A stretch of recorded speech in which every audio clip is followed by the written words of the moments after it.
They want that smoke, bitch, I got it for 'em. They want that smoke, bitch, I got it for 'em. They want that smoke, you know I blow it. They call me Sunny Monster for a reason. I'm really dripping, leave a nigga bleeding. I get to squeeze and leave a nigga. They want that smoke, bitch, I got it for 'em. They want that smoke, bitch, I got it for 'em. They want that smoke, you know I blow it. They call me Sunny Monster for a reason. I'm really dripping, leave a nigga bleeding. I get to squeeze and leave a nigga bleeding. Round Molly got me all up in demon mode. Mouth moving like I done put clean in my nose. Tryna catch me a op, I can leave with some hoes. He standing straight up, watch I make him lean with this pole. Would've thought he was closed, how that heat made him fold. Thought it was a game, he won't think no more. His brain's gone, nigga. It be exciting when I get to striking. Guns sound like thunder, hit you like lightning. Fight for your life, we don't do no fighting. We really hit it, nigga. We worse than savage, they calling us Vikings. Police be riding, we still be sliding. Told you we hitters, remember the time.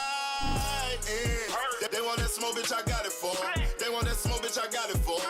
They want that smoke, you know I blow it. They call me Sunny Monster for a reason. I'm really dripping, leave a nigga bleeding. I get to squeeze and leave a nigga bleeding. They want that smoke, bitch, I got it for 'em. They want that smoke, bitch, I got it for 'em. They want that smoke, you know I blow it. They call me Sunny Monster for a reason. I'm really dripping, leave a nigga bleeding. I get to squeeze and leave a nigga bleeding. How about I leave them holding like the Bible? AR-15, that's a high-power rifle. A in the army and assassinate rivals. Break that shit down, nigga. AK or anybody kill him. Hop out, keep the drilling and spilling. 7.62 gon' split him. FN, that's for any fuck nigga. You a plug, then I'm pulling up, nigga. You my lunch, eat these bullets for dinner. 5.0, eat 'em up, eat 'em up. SK, smoke killer for show. Drum rounds and cripple ops, Draco. I got them all, you don't want no. They want that smoke, bitch, I got it for 'em. They want that smoke, bitch, I got it for 'em. They want that smoke, you know I blow it. They call me Sunny Monster for a reason. I'm really dripping, leave a nigga bleeding. I get this pussy, leave a nigga bleeding. They want that smoke, bitch, I got it for 'em. They want that smoke, bitch, I got it for 'em. They want that smoke, you know I blow it. They call me Sunny Monster for a reason. I'm really dripping, leave a nigga bleeding. I get to squeeze and leave a nigga bleeding.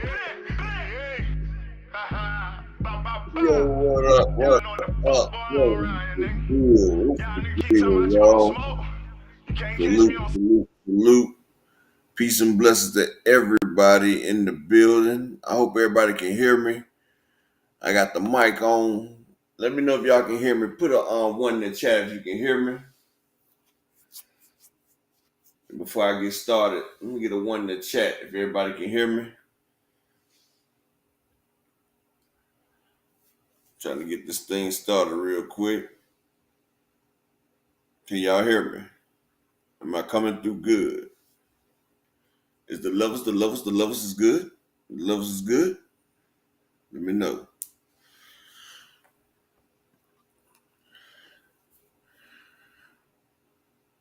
Damn, can't nobody hear? Shit, let me check something out there. Okay, Lee Jackson. Okay, EB Sweater. Okay, cool. All right, shout out to my man tracking 327 in the building. Salute, King. Peace and blessings. All things big AMC FSG in the building. Salute. JTM number 24 in the building. Salute. Big block with that 454 coming through clean. Shout out to my nigga Lee Jackson in the building. Salute. Big Dre. Just boxing talk in the building. Salute. My nigga EB Sweat a lot in the building. Who's Israel Shalom King? Peace and blessings. Brian the King Falcon. Big AMC FSG in the building. Salute, King. Peace and blessings to you. All right, we chilling today. What's good? Hey, yesterday for lunch, you know, me and my wife, we went to this damn place called Muy Pueblos. It was before I got on the show yesterday. It was called Muy Pueblos. And they had this thing called bottomless margaritas yesterday. Man, I think I drunk about like 5 of them bad boys, man. Them bottomless top shelf margaritas, boy, them shits hit you good. They had this motherfucking mango, they had this strawberry, then they had this one called a top shelf margarita. Them shits be hitting you, boy. So yesterday, boy, I had a little bit in my system, but, you know, love them margaritas, bro. I didn't even think I liked margaritas. You know, I used to drink my shit straight. But my wife was like, get a margarita, get a margarita. So I said, cool. So I went ahead and got a damn margarita. And it was all good. I liked it. So, you know, popped out, got straight, you know. So yesterday, you know, if you heard me a little slur yesterday, you know I had been drinking. I'm thinking about going up there again today after the show. Got to go after the show because, boy, 5 of them things right there, the motherfuckers hit you pretty good. Especially when you got some essentials in you too. Them runts, that shit go good with the runts. But, you know, I went up there, got the pollo pan rollo, you know, and I added the damn steak with the ground beef in that bad boy with the fried burrito shells. Oh, man. And that damn queso de blanco. Oh, man. Shout out to the authentic Spanish out there. You feel me? Yeah, Kello. It wasn't. Nah, I can't do no frozen one of Kello. She had the frozen ones, right? And I tried that motherfucker. That shit gave me a headache because I tried to drink it too damn fast. So Kello, I said, "Oh hell nah, bro. That shit put that headache right between your temples in the middle of your eyes." I said, "Nah. Let me get the one." And I had the top shelf, the one that they had with the Patron. That shit was lovely. I had 5 of them bad boys, and them motherfuckers didn't even seem like I had it. Like shit was so good, bro. You didn't know you was drinking alcohol until it was time to go home. She had to drive, you know, because I ain't really supposed to be driving. But shout out to my brother Akilo Nella in the building. Salute King. Shout out to my man Dodge J in the building. Salute, salute, salute. So yeah, yesterday I had a little sippy sip, but we good today. But hell yeah, I'm gonna go back again today. They got the little special going on. I guess it's the ice special.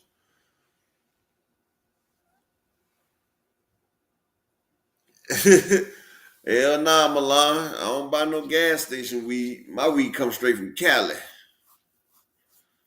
My shit comes straight from Cali. Hell nah. And yeah, I just don't buy a little bit of weed. I make sure I get enough. I get enough to last, bro, because I'm at the point now I can't be doing damn transactions. I get enough to last for at least damn half a month at least. Hell yeah, because you know these new age boys out there. Hey, yeah, I'm healing a kilo. I started back hitting the speed bag last week.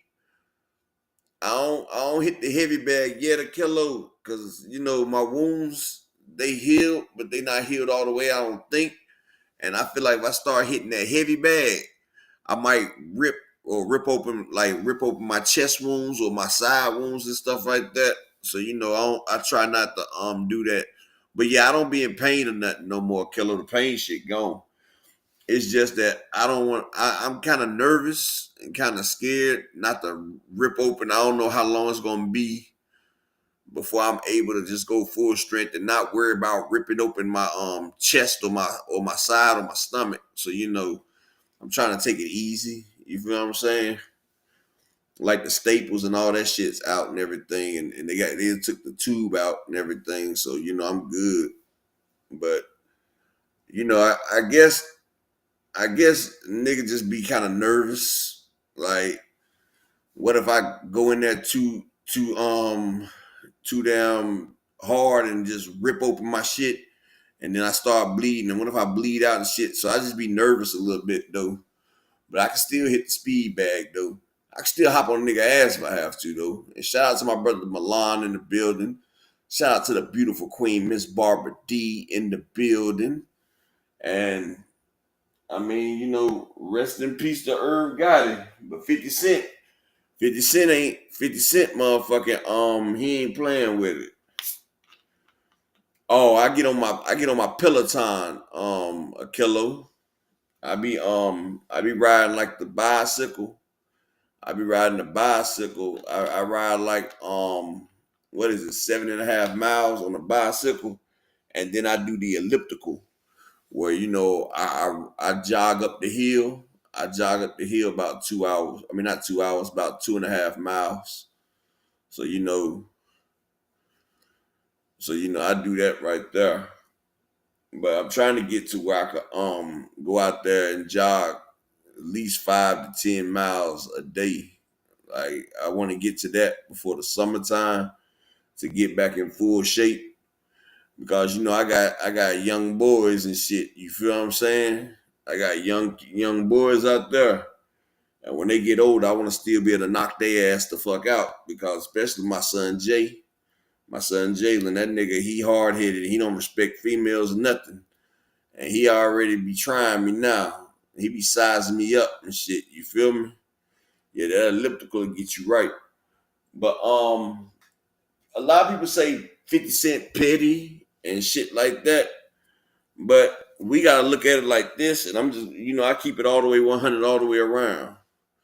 I mean, like, if 50 Cent would have died, Ja Rule and them would have did some bullshit for him. Ja Rule and Irv. I mean, y'all gotta look at them people's history. Like, they stabbed 50.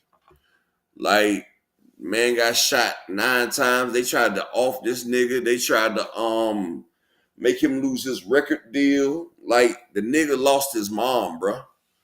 Like, his mama was killed behind this shit. You feel what I'm saying? Like, 50 and them, they got real life beef. Like, this shit ain't no damn rap beef. Like, they got real life beef and shit. Like, nigga lost his mom and shit. And that's why T. Flannery and Big Meech, they did some fuck shit, because you sitting here posing with Supreme's son, and you know how me and Preem is. And Big Meech, me and Rick Ross, like, hell, I filed bankruptcy behind Rick Ross and his damn baby mom and shit. Like, we got real life beef. This shit ain't just no internet shit. Yeah, we laugh and joke on the internet, but this is real beef. And nigga, I took care of your son. Like, Big Meech and T Flannery. I know that a kilo, but some shit that 50 he has a right to stand on. Because first off, Irv Gotti and Ja Rule and 50, they shit was serious. They shit was life and death. Like I said, 50 lost his mom. They tried to take his life away. Hell, Irv and them, they was there when 50 got stabbed. Like, they was really trying to kill each other in the streets. Like, it was real life bounties. Like, motherfuckers had bounties out on 50 and all this shit. But Big Meech and T, they did it dirty, because Supreme and 50, that's real street shit. And you posing with the nigga whose son tried to get me offed. And like, I took care of your son, Lil Meech. And I put millions of dollars in his pocket. I put money in your family's pocket. And for y'all to come home and say, fuck me like that? Like, I feel 50 on that. For y'all to say, fuck me like that? That's why Lil Meech was like, man, fuck that shit my dad did. I don't fuck with Rick Ross and shit like that. Like, my dad was trying to get the bag and everything, but 50 been giving y'all the bag. The whole time, 50 been giving y'all the bag. And Lil Meech was talking about, well, I'm trying to get straight with my dad and everything. You feel what I'm saying? So we can be straight for next season. 50 Cent talking about next season for what? Ain't no more season. So I'm pissed off that the BMF shit about to be over with. 50 said that shit's done. And like, for T and Big Meech to be street niggas, like, they went against the grain for real on that. Like, how you gonna side with my enemies, especially as much as I've done for you? Like, that's crazy as hell. Even Lil Meech know that his dad did some fuck shit. Like, his dad just cost him the fucking bag, for real. And I don't know. But then they got Big Meech out here telling nigga, and I know some people that did some shit like that third party telling. Like, I was locked up with a couple people that got, like, one of my homeboys, his girl Kiki. I'm gonna put him out there. My little homeboy, Lil Ray Ray. Lil Ray Ray, he got a big brother named Ghetto. Lil Ray Ray, he was locked up. His baby mama Kiki, she was out here setting niggas up. Got Ray Ray a cut. Ray Ray got like a 15-year cut. And I was like, damn, Kiki. But niggas be doing some fuck shit out there. That's that third party telling. And they got Big Meech with that shit. So niggas gotta stand on business. Shit ain't right. And y'all know how 50 is. 50 is if you against me, you against me. If you fuck with that's just like Ja Rule.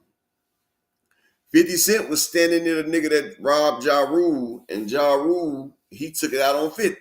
So like if you around my enemy, then y'all know how that street shit be, man. We ain't about to get into that. Y'all know how that shit be. Shout out to my nigga Creole Travel in the building. Shout out to the OG Thomas the Hill in the building. You feel me? We got Thomas the Hill in the motherfucking building. And we got, who else? We got Mike Rhyme in the building. Salute King. Peace and blessings to you. And my man, the Mexican monster, Kawhi Elliott in the building.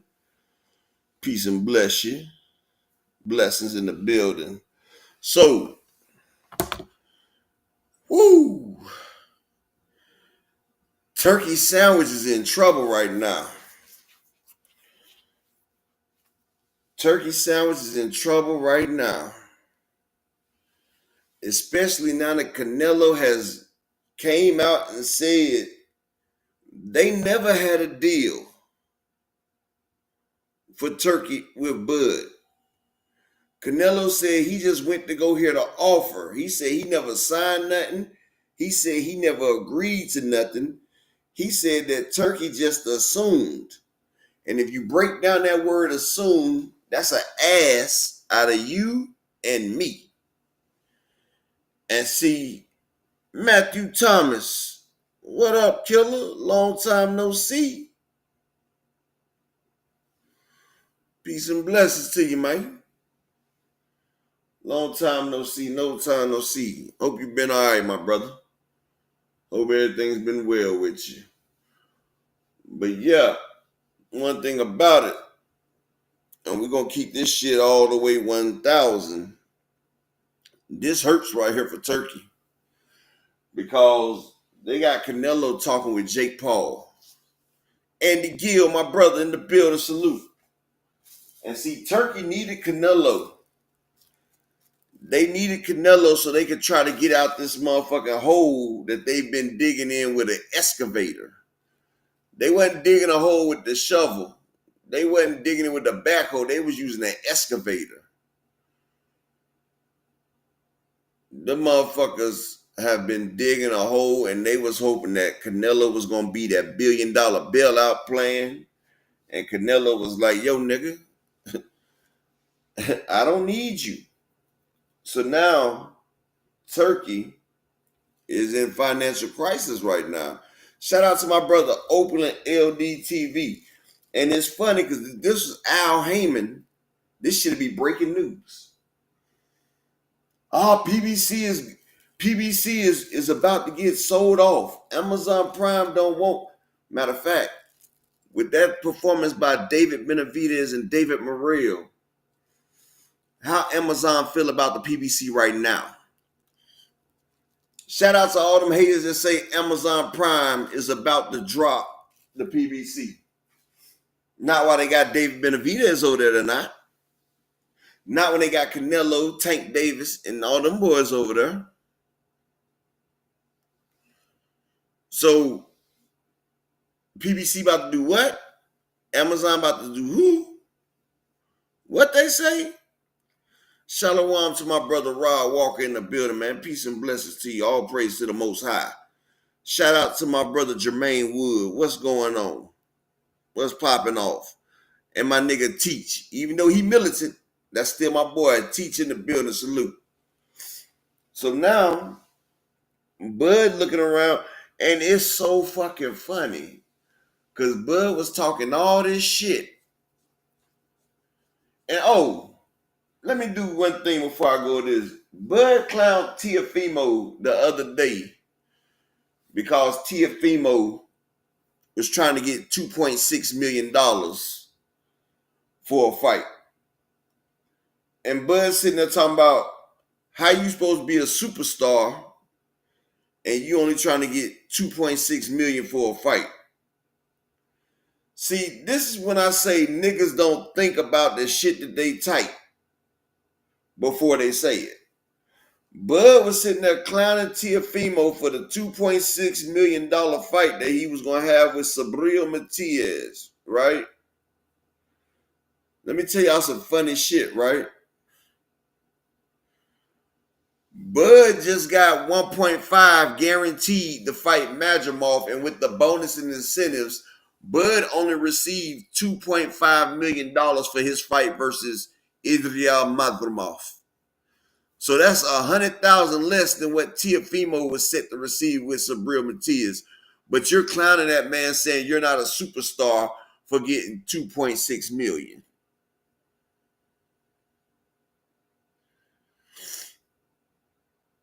Woo! Phenomenal. That's amazing. Say they have a $200 million on the offer for Spence. That's what, shout out to the queen, Ashley's Corner. So that's why Spence been pushing shit back, because he about to get a deal like Tank Davis. And see, woo! That's what I've been telling motherfuckers. When you the big dog, when you the megalodon, when you like motherfucker cocaine drying in the streets, everybody's sitting there waiting on you. Like motherfucking Spence, the power moves get made. This nigga Spence is called money. He's called the cash cow. He's one of the few people right now that will outsell Gervonta Tank Davis. And even Amazon sees that shit. They mention Spence versus Fundora, the fucking crowd goes motherfucking wild.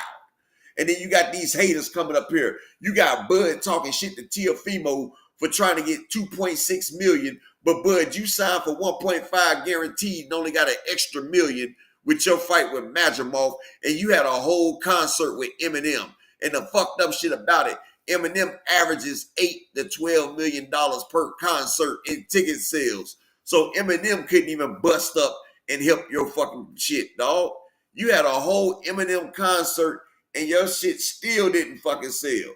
How you have a concert, a boxing match, and a motherfucking 2 to T, and you still don't make no fucking money? That shows that you are a deficit, you are a black hole to the boxing community, and you're like motherfucking a damn black hole. You just suck up money, and you don't return shit.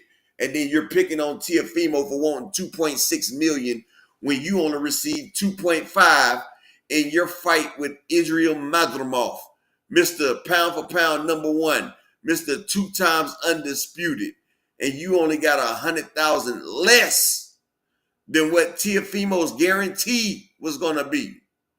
But you're talking about he's not a star, which I don't think he's a star. But what does that say about you, Bud? You getting 100,000 less than his guarantee. Your guarantee was 1,100,000 less. Your incentive got you the extra million. So, Bud, why don't you sit the fuck down, stop twitting, and shut the fuck up? Because you're making yourself look even stupider and even fucking dumber in these goddamn Twitter streets. And yes, turkey sandwich, you sit on back too, because now you sitting there twiddling your thumbs trying to figure out what you're about to do, because motherfuckers don't even realize that next week you got Baturviev in them fighting. And hell, people ain't even realizing that Keyshawn Davis fights this week. Motherfuckers are not talking about your fight cards. If Key didn't remind me today, I would have forgot that Keyshawn and motherfucking Baranchek and all of them are fighting this week. Like, y'all cards are not making no names. Motherfuckers was sitting there thinking about the David versus David fight. That shit done overshadowed every fight before it and fights after it. Then next thing you know, we're waiting on Tank fight. The rest of these fights is just like when you got a super song in rap and you got 3 motherfuckers rapping on it. You got Lil Wayne and you got motherfucking, let's just say you got Lil Wayne and say Kendrick Lamar. You got Wayne going first, you got Lamar going second. Or you got Lamar going third. Or you got Lamar going first and you got Wayne going third. You don't care who the fuck is the second rapper. Who gives a fuck who's in the middle? You trying to hit the first and the last fucking verse. And that's the way PBC is doing y'all niggas in these boxing streets. You want to see the first fight and the last fight. And that's what I've been telling y'all about motherfucking Spence. Spence is that dude. And Amazon recognizes that, so they're giving him his just due. Shout out to my niggas Just Do. And shout out to Shane Frazier in the building. Peace and blessings, homie. Shout out to James Marshall in the building. Peace and blessings to you as well, my brother. See, people don't understand the PBC is built up of stars. These are premier boxing champions. Motherfuckers ain't on Reha season. Reha. Sound like you kicking horses and camels and shit, trying to make it over sand dunes and shit. Motherfuckers ain't paying for that shit. Then you try to sneak and get David Benavidez to come to Reha. And David Benavidez talking about, yeah, it's all well and good, but my fan base over here. You got to bring that shit over here, homie. That nigga ain't going for that shit. You got to bring that shit over here. And you know what's crazy? 4-fight, $200 million for the big fish, that's small shit to a giant. You feel me? Because Earl Spence next fight, like I told you, he's going to do at least 300,000-400,000 pay-per-view. $10 million gate. 400,000 pay-per-view, $10 million, that's 50-60 million. Earl Spence can do that. If Earl fight Charlo, that's a $20 million gate. 500,000 pay-per-views, easy. Or even if Earl come back and fight Keith Thurman, people don't realize that Earl has a fan base that he has built organically. Tank has a fan base. He built it organically. David Benavidez has been building his fan base for the last 10 years organically. These motherfuckers have been fighting, like Adrian Broner say, you got to go fight Godzilla to be on the PBC. And the PBC will put you out there to fight or swim. Either you're going to swim or you bound to drown. They're not saving you. And that's the difference. You take the biggest motherfucking risk fighting for the PBC. You get to eat what you kill, though. So if you pull up a Blue Lobster, then motherfucker, you about to eat the creme de la creme tonight. Now, if your ass don't pull up nothing but some crayfish and some scallops, then your ass about to have a damn motherfucking pobo. You feel what I'm saying? That's what the fuck I'm talking about. And shout out to the Queen Ashley in the building. If you're not subscribed to Ashley's Corner, then get the fuck out of here, dog, because you're missing out. Because you're missing the fuck out. And let me get 5 people to represent in the Cash App or the PayPal. You know, keep this shit going, man. Got 5 people to support the grind. Can I get 5 people to support the grind? As well as here at the damn sports bar, we opening up the business where we have a community going on. We got the community going on where you can watch sports. You can chat with people all day. You know, it's a family. And we got the Discord going. And we're opening up other rooms in the Discord where we can stream more than just boxing. We're going to put the Super Bowl up in there. We're going to probably put racing up in there. But you know, this is a sports bar, like Buffalo Wild Wings, baby. You can check out everything. And we're going to have all the boxing events up there. Each week, you can check us out for the boxing events. We're going to do that. That's what I'm saying. We're going to open up this community and make this community the livest community in sports right here, bro. And only day one people are going to be moderators over there. And only the day one people are going to reap the benefits because we're going to put on the pay-per-view events. We're going to come out of pocket and put the pay-per-view events over there so y'all can watch the pay-per-view. I mean, if it's a PBC pay-per-view, make sure y'all still buy it on your own TV, support it. Even though you're going to come watch it over here, make sure you still support the PBC. Shout out to my brother Crush the Legend in the building. Shout out to the Melvin Air Podcast. We in the building. But yeah, even though we sitting there putting it on, make sure you support the PBC when they put the fights that you want to see online. You feel what I'm saying? Make sure you support it. That's one thing I can say. But the rest of them motherfuckers, it's FSG Fire Stick Gang. We gang. And we going to put it up so y'all can watch it. So y'all don't got to pay for it. You feel me? Turkey a la sheep not getting a penny over here, baby. Not a penny. You know what I'm saying? But we going to do that because, you know, we a family. And ain't nothing like, and shout out to the Queen, DZ Sanchez in the building. And another thing, we a family over here, bro. So y'all, that's why I said the chat room is always open because Raina said something. Shout out to my brother J.A. Dixon in the building. Raina said something to me a couple weeks ago and it stuck with me. The other day when Just Do wasn't on and I was closing off, I think it was about 2 Fridays ago. She was talking about, yo, Upper, can you leave your chat open for a minute because we ain't got nowhere else to go. And I was like, what you mean, Raina? She was like, well, we ain't got nowhere to go because Just Do ain't coming on a date.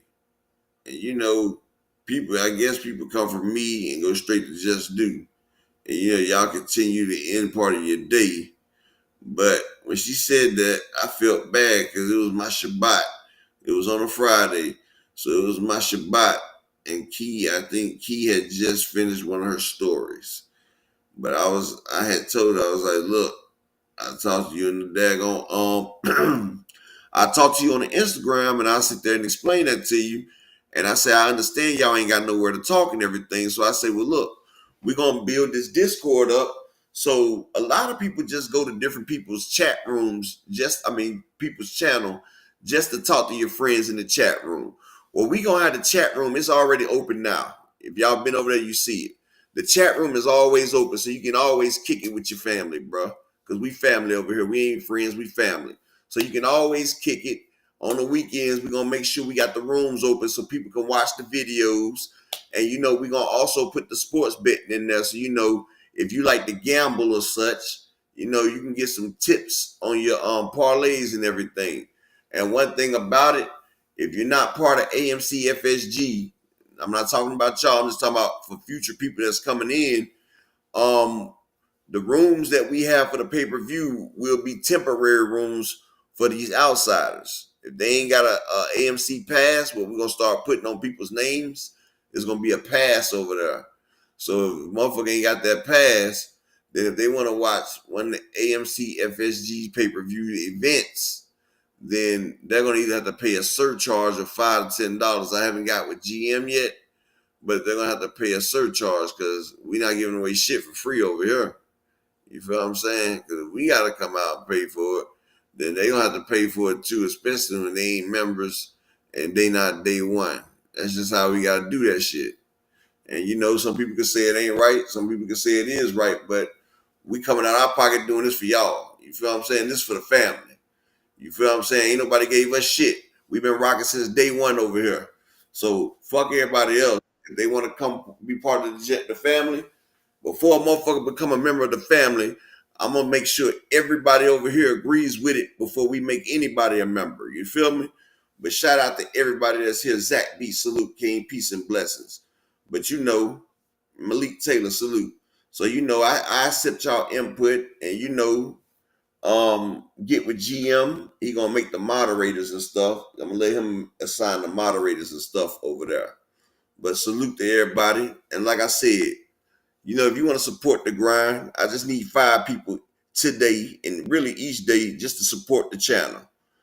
Support what we got going on over here. And I appreciate each and every one of y'all, especially my boy D1.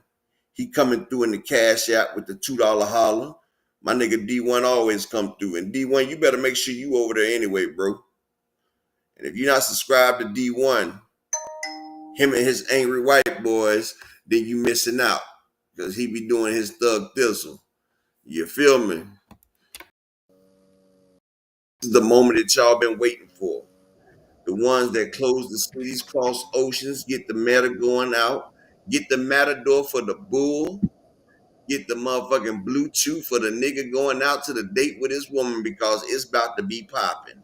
And when I say popping, I'm talking about like hot grease when you put fish down in it or motherfucking hamburgers on a skillet. Yes, it is. It's that woman. It's Mrs. Key, Alexandria, coming through to grace us with her presence. Shout out, Queen. Oh Shout my goodness. the fuck out, Queen. Hi, Upper. Hi, And shout Upper. out to my brother Kawhi Elliott in the Cash App with the $1 make him say holla in the building. Bud He said, fight been called up. I've been told you. Y'all don't listen to me. I told y'all. I said I heard that the talks was off. Who remember I said that? Who remember I said that? "You said it, Queen. We I heard said you." it was done. I said they were not negotiating. I said no. I didn't hear that. I heard that the fight was off. That they were not looking into negotiations. We're gonna get there because I swear to God, Canelo is the man. Canelo is the man. He is the only one that I know He's the have these type cappuccino. of conspiracy theories surrounding. We're gonna get there, but salute to everyone. You Thank you know guys for what? joining us He's on. the he's the motherfucker. He's El Jefe. He's Caca de Toro. He is the big shit. He's the Grande Caca. Grande Caca. That mean he the big shit. He's Canelo. He's the motherfucking El Jefe, the boss. Absolutely. Call him Cartel Nello. And we have some, breaking news with the Jake Paul and Canelo situation because that's still being worked out, but I'm gonna get there. I'm gonna let y'all know the whispers I'm hearing. But so anyways, happy Thursday. I hope my Midwest folks, especially us Chicago folks, we was in some ice, baby. I just seen 3 people fall today. Okay, well the ice is melted now, but it was my goodness. I don't know. What's that black ice is what really scared me. I was in the house all Why gotta be yesterday black weekend. ice though? Huh? Why they make the dangerous ice black ice, but the good ice is white ice? You feel what I'm saying? Like Lord. why they sit there and subjugate the ice and make it black ice? Like black ice will trip you when you're not even paying attention. Like they always put a negative connotation on black. Thank you, Upper. Yes, absolutely. Thank you, Upper. But I nonetheless that's the one I'm worried about. So anytime I hear ice, I'm in the house. But I want to thank you guys for joining us today. Hey, Kawhi, Melvin there, phenomenal. Yes, I did. I'm going to report on that too. Creo, thank you, phenomenal. Hey, Opulent. Hey, DZ girl. Hey, JA. Zach B in the building. All things my right hand. I saw the beautiful Queen Ashley's corner in here. Make sure y'all like, subscribe to my girl channel. Creo, what up? I hope you guys are doing well today. Thank you, Rod Walker. Thank you guys so much.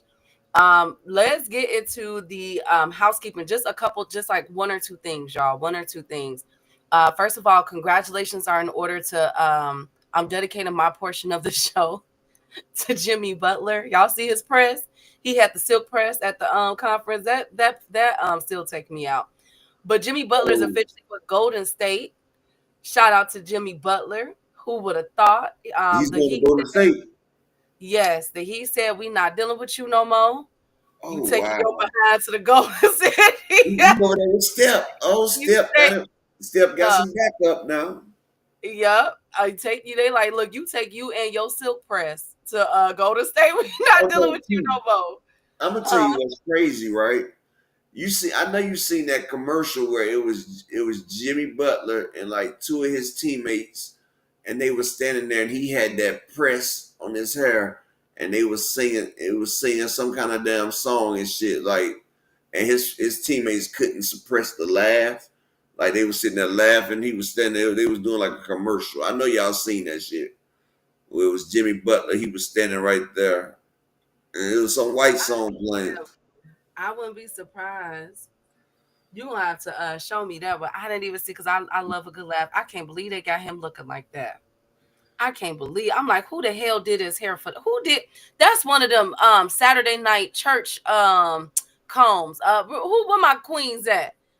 That's one of them upper when the night before church and mama get the hot comb and gotta press your hair out and make you put the scarf on. You know what I'm saying? Upper like you better sleep with that scarf on. That's one of them type of blowouts that he had. One of them presses. That's a hot comb press he did. I don't know who told Jimmy. What happened? Fix what? I dropped my phone. What happened? Hey, salute to you, Thomas Hill, the GOAT. How you doing? But anyway, so shout out to these are some crazy trades that is going on. I'm gonna definitely keep it. Trading will be done today at 3 p.m. So tomorrow I will have the full list for y'all for the NBA on what happened. As we know, the most profound one was Luka getting traded to the Lakers. That was absolutely crazy. Hey, Supreme Cam. But let's kick this off, man. Just a couple of housekeeping notes. Um, that was going on with boxing. Anthony, Before you do that, King. Key, before you do that, I'm about to show you real quick. It's right here. Hold on 1 second.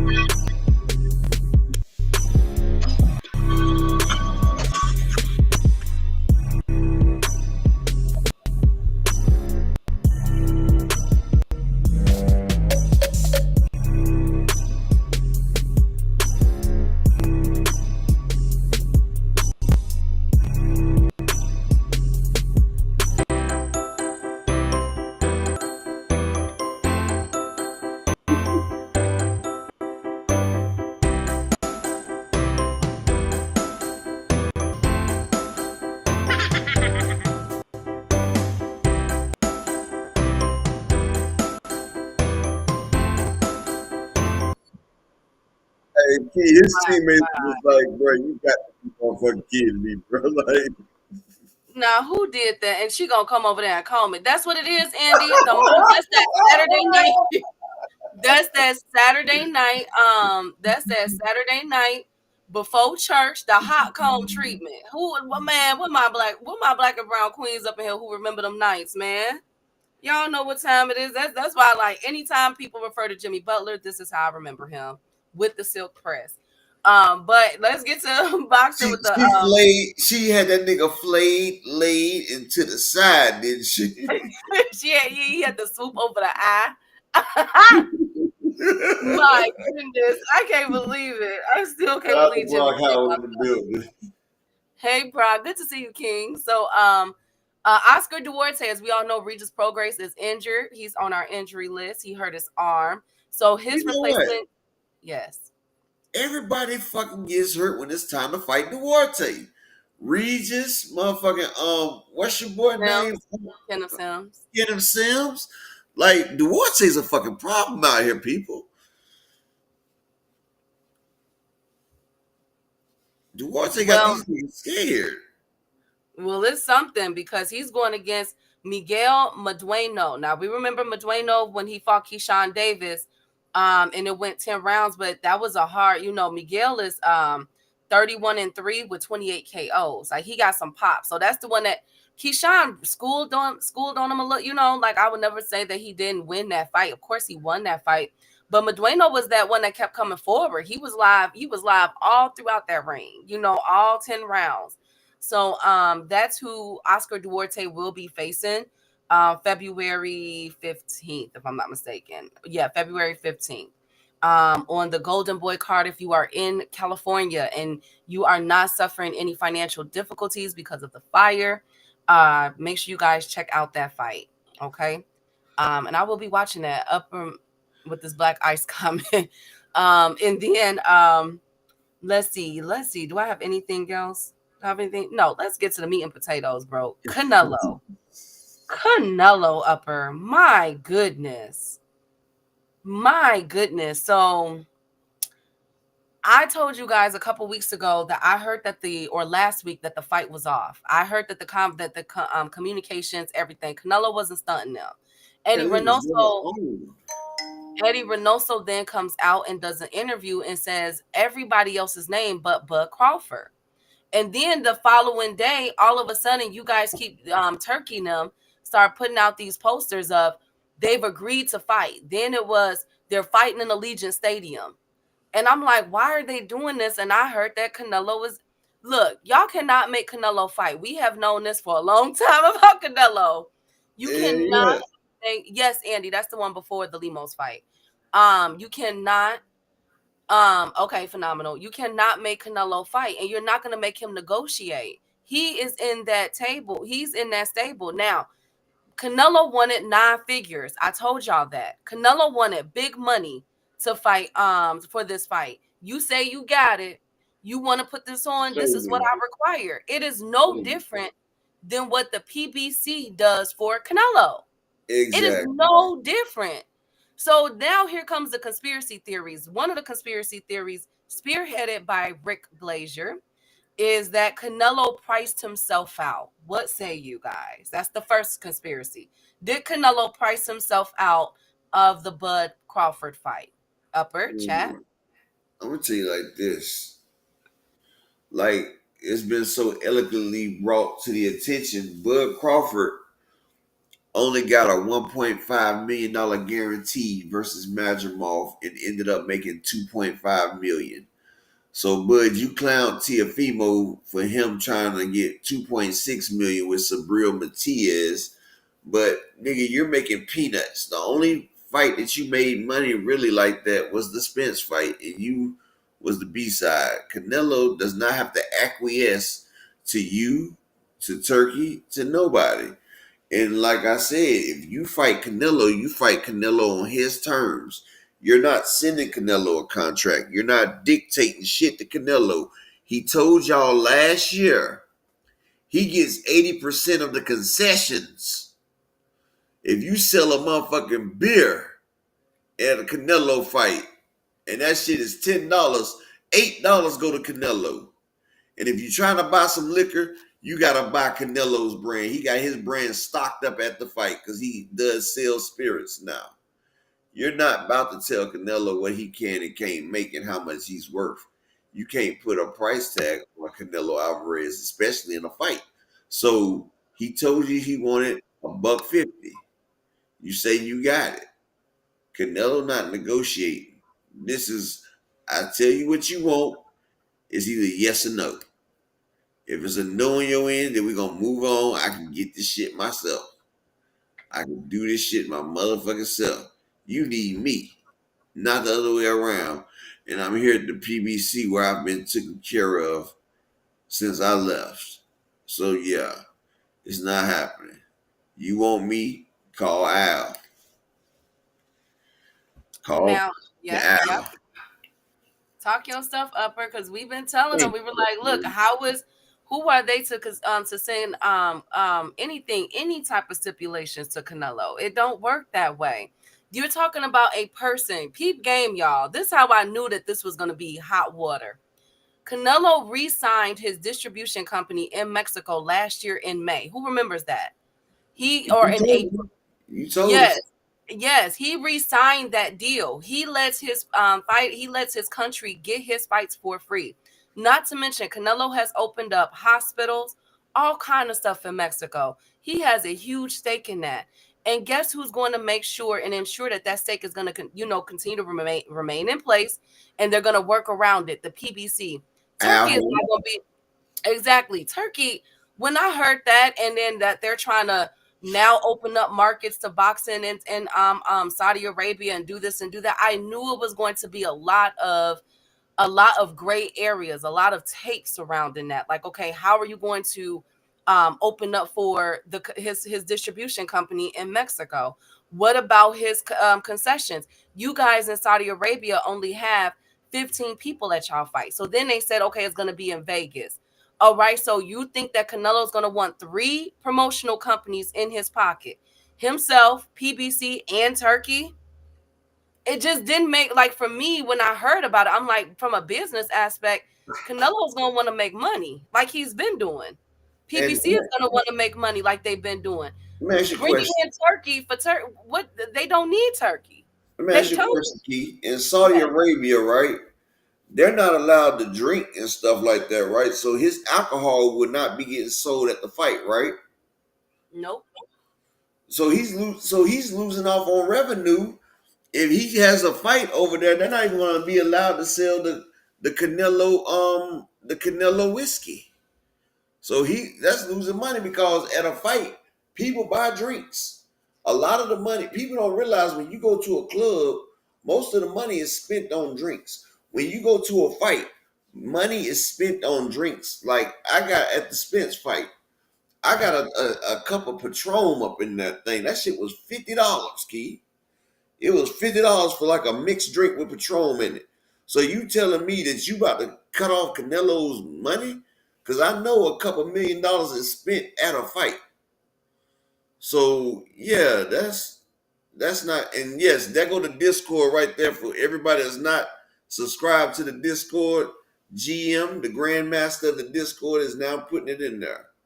So yeah, yes, I exactly, Upper, and that's when I said that they don't really need Turkey to make that fight. And when they kept pushing it, I said, okay, it must be a fight announcement. Remember, I said to y'all yesterday, I wouldn't be surprised if they were only doing this because that Jake Paul and Canelo news just dropped. And then what happened? Less than 24 hours or less than 5 hours later, Canelo and Bud is off. Come on, bro. Like it was never on to begin with. So somebody asked in the chat, did Canelo duck that fight? No, he did not. It was never on paper. No signatures, no nothing. They were trying to have conversations when they went out there, and then Canelo stopped conversing with him. It was a done data. Like I told y'all a couple weeks ago, All he I did was heard take some that pictures. exactly. All I heard was that Canelo said was done talking to him. He ain't want to talk to him no more. And then, like I told you guys, what would that do for Canelo to have two back-to-back exhibition fights when he can become 2 times undisputed? He can have an exit or a fight with Jake Paul, which is an exhibition fight. Let's keep it 105, and then get his belt back from William Skull. This is about to be the easiest money Canelo done made in a very long time. And Key, who was the one that said that Canelo will be 2 times undisputed and will You get did. his belt back a year ago?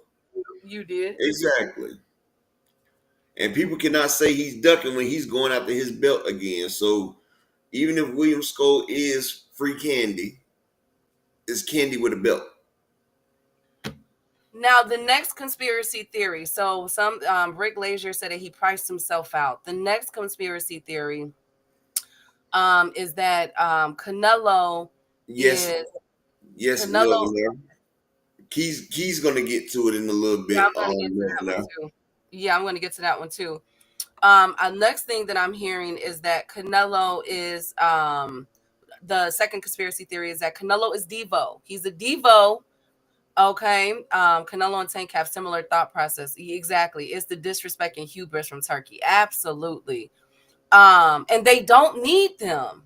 That's the I'm problem. telling y'all. He thinks that he's so arrogant and entitled that he thinks that he can see. This is what it is. Oscar, Eddie, and all them been kissing his ass and everything.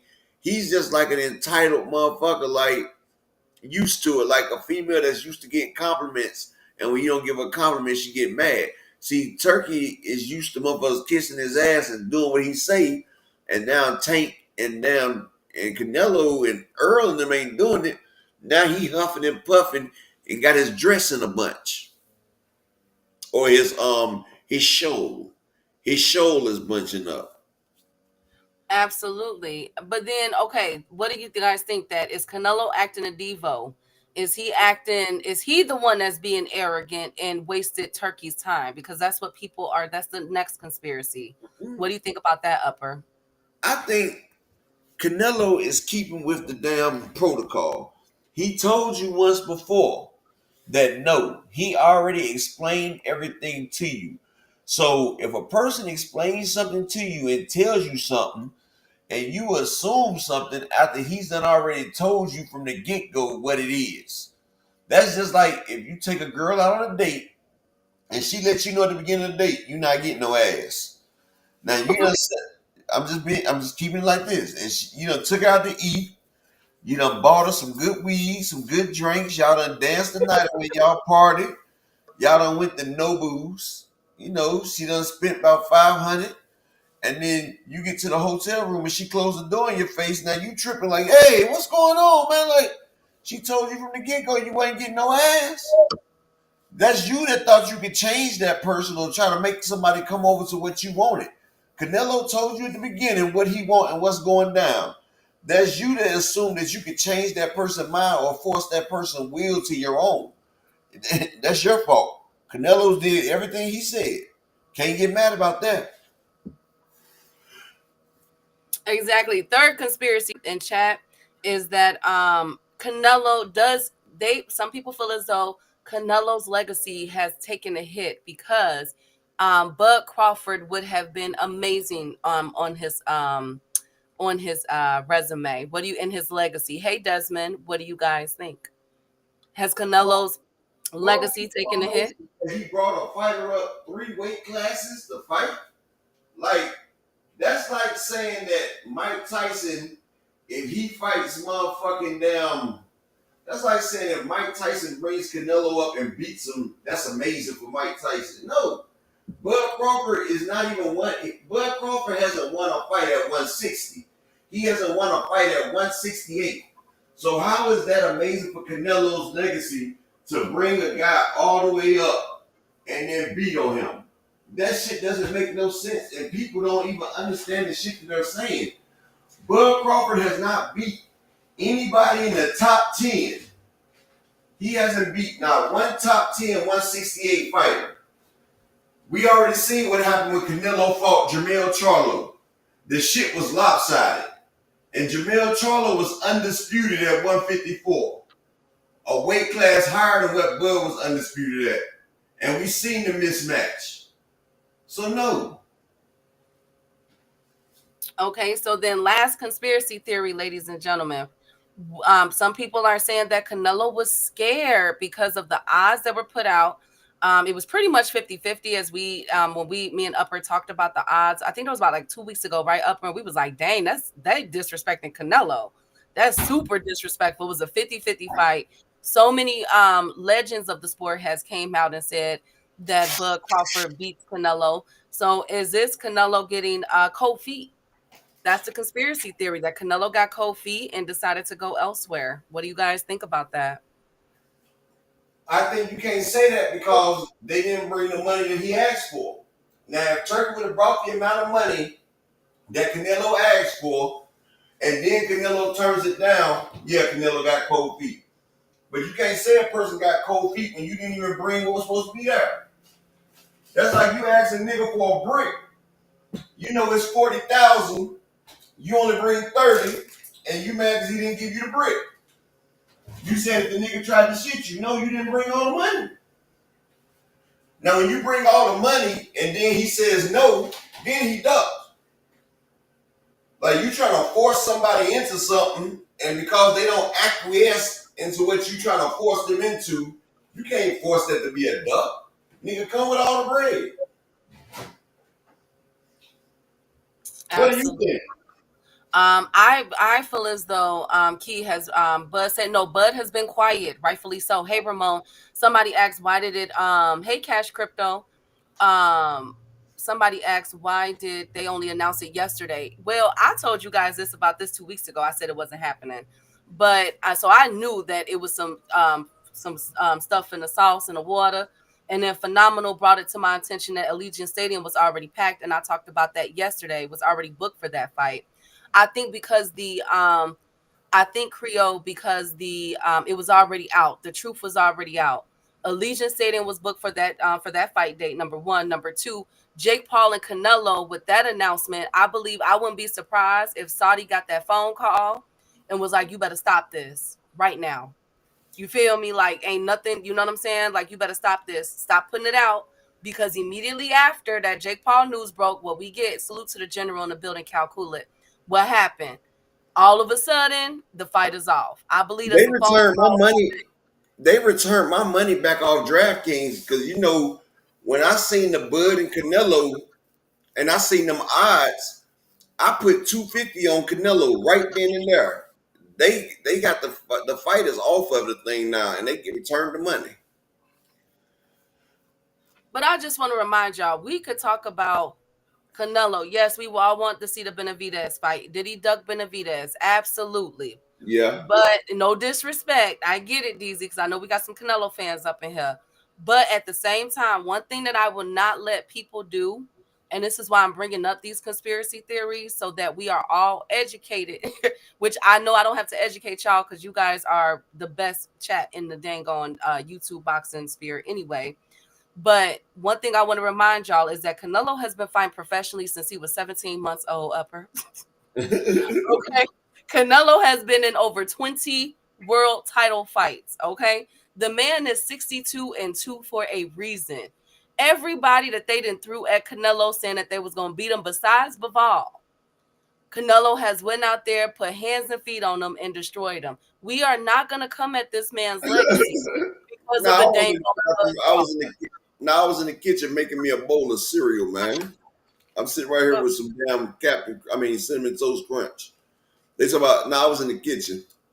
Oh, hey to the beautiful Queen Barbara D, queen of these YouTube boxing streets. Salute, Queen. But yeah, we're not gonna act like that. So all of this outrage of the Canelo and Bud, first of all, that fight was never a goal to begin with. Nope. Turkey played that role, you know what I'm saying? And so I believe he got that phone call when they was like, you better calm this down, shut it down right now. And he immediately upper shut it down. But I feel bad for Turkey because Turkey need that money upper. I don't know how Turkey. You think them tickets for that Brian Garcia and Devin Haney fight gonna be so expensive? Turkey and them need that money upper. What's gonna happen with Turkey? Man, fuck Turkey. He need that money, y'all. Like, oh my goodness, he need that money. Like they are You in the about to see, hole right now. you about to see Eddie Hearns on OnlyFans because he told me he can do anything for him. I don't think it was advisable, Mr. Pride. I think that it was never a fight to begin with. I think that they were probably talking about it, you know what I'm saying, going over the terms, verbal contracts. I don't think it was nothing solidified, written down. I think it was verbal, but I think that Turkey, he couldn't put up his weight like they wanted to. Not to mention, again, Prince what wasn't would about to that give him do? all that money. Yeah, the only people, I keep telling y'all, the only people that can have the type of cards, have the money back in it, and it makes sense, and they have been in the green for the past 4 and 5 years, is PBC. PB That's it. motherfucking. But now what's gonna happen to Turkey? Turkey need that money, y'all. What is gonna happen to Turkey? Same thing that happened to Zone. What? He gonna continue to lose money? He owned 13% of the zone. He gonna keep going in the red. That's what's gonna happen My to Turkey. man, he needed that money. Hey, GT Parker, but why would Turkey peep game, y'all? Hey, Windy City. He gotta Why highlight Kendrick Lamar. Wendy, Get I hope Kendrick. you were safe this morning from the ice. I hope you're okay. What you say? I say he better get Kendrick Lamar to perform a concert. Right. Shut up, Upper. No, Get but K look Dot. though. No, leave. He said they have been trying to throw everything but the kitchen sink at the PBC out loud, and the PBC is quietly big dog in the ish, and they're about to crank it up even more. Are we finna get there? Because it's absolutely insane. But what does this say about Peep Game Upper? Why would they put out a poster saying that they were going to fight in September? On September, was it the 3rd or the 13th? At Allegiant Stadium without looking at that stadium to ensure that it was open. Why would they do that? Why would they do that? They blew You this want to tell up. me they was trying to do Key? What's up? They was trying to do the old supply. They was trying to apply pressure. What they was trying to do, they was trying to put pressure on Canelo, get the fan base, and they thought the fans and everybody would call for that. Everybody would sit there and be like, yeah, yeah, yeah. And they thought they can back Canelo into a corner, Key. It was a classic, excuse me. It was a classic technique. They was trying to motherfucking back Canelo into a corner. And you know how some fighters do when you got everybody sitting there screaming like, hey, hey, hey. And so now we don't sit there and put it out there. So now if you don't do it, then you scared, you a coward, you duck it. And they thought that they can get Canelo like that. But Canelo's a thick-skinned, thick-headed little motherfucker right there. Canelo don't give no fucks. He was born ready. Like Canelo said, I was born ready. Canelo say, look, fuck that. I didn't ask for that. I didn't sign up for that. But you could tell that's what they tried to do though, Key. They tried to force Canelo hand and it backfired. Sometimes you can force somebody's hand and sometimes it don't work. And Canelo's the wrong motherfucker to do it with. They thought that he was gonna force Canelo to fight in September. And Canelo like, I was born ready. And it's not about to happen. And still, family, I need 3 people to support either the PayPal or the Cash App. Support the grind. Can I get 3 more people to support the channel for the day, please? That's all And we need is 3 people. But yeah, they tried to force Canelo, and Canelo forced back. He said, "You ain't pay your way, homie." well, I find it very interesting. Like you didn't even check the paperwork. It's a simple search to ensure. If like Phenomenal was the one that brought that to my attention. And Windy City said he was like a figure skater this morning. Man, me too. I seen so many people fall this morning. Upper that ice was crucial. Do Want you to hear me? record that shit, Key? Man, I'm not finna record nobody because I don't want nobody to do it to me. Y'all know I'm clumsy. Lord Jesus, I want nobody to do that to me. My goodness, so many people was falling. It was crazy this morning, man. Just be happy that y'all don't live in the Midwest with this ice. It's crazy. Hey, Tay. Exactly, Bug, Supreme Cam. Exactly. That nigga, y'all motherfuckers forget. Canelo ducked Benavidez in plain sight. You think he give a fuck about ducking Turkey a la Sheik and Bud? Fuck no. He said once again, taking anything that the Ring magazine says is credible is where people effed up. I said it when Turkey brought the Ring magazine that he was going to be using that as his American mouthpiece. Absolutely phenomenal. Supreme Cam said this the same. That Doug Benavidez in plain sight. He don't care. He don't care. Y'all got to understand that about Canelo. He don't care what y'all say. But guess what? His fans gonna show out. That They Berlanga still fight. gonna come. We don't like us. We were like, come on, Berlanga. But guess what? They had a Puerto Rico and Mexico watch party in the Bronx. Still did Yes, they did. 650,000 pay-per-views. Yes, they did. Yes, they did. Y'all can say what y'all want, but Hey, Key, Canelo can dictate his terms. Key, Berlanga was some ass. They still did 650,000 pay-per-views. Jaime Munguia was some bullshit. Still did over 500,000 pay-per-views. So motherfuckers say what the fuck they want to say, but Canelo fan base still gonna buy it.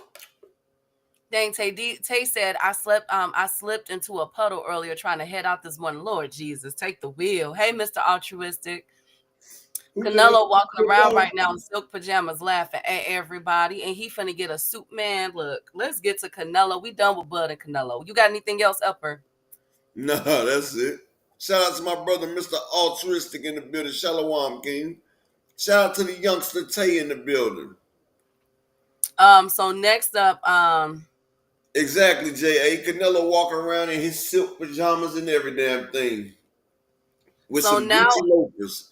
Keith Canelo walking around with silk pajamas and Gucci loafers right now. Talking about I was born ready. They won't pay day. He won't pay day. I know.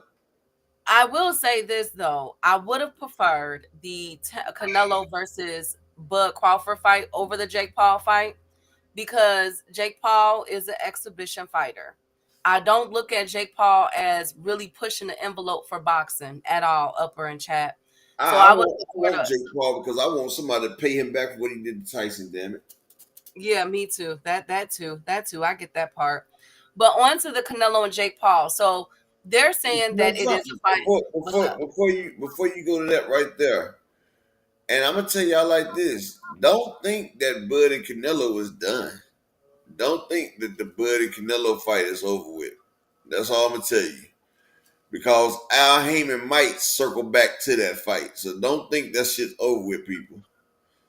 Do not think that shit is over with because Al is that master chess man who might pull that motherfucker out the damn.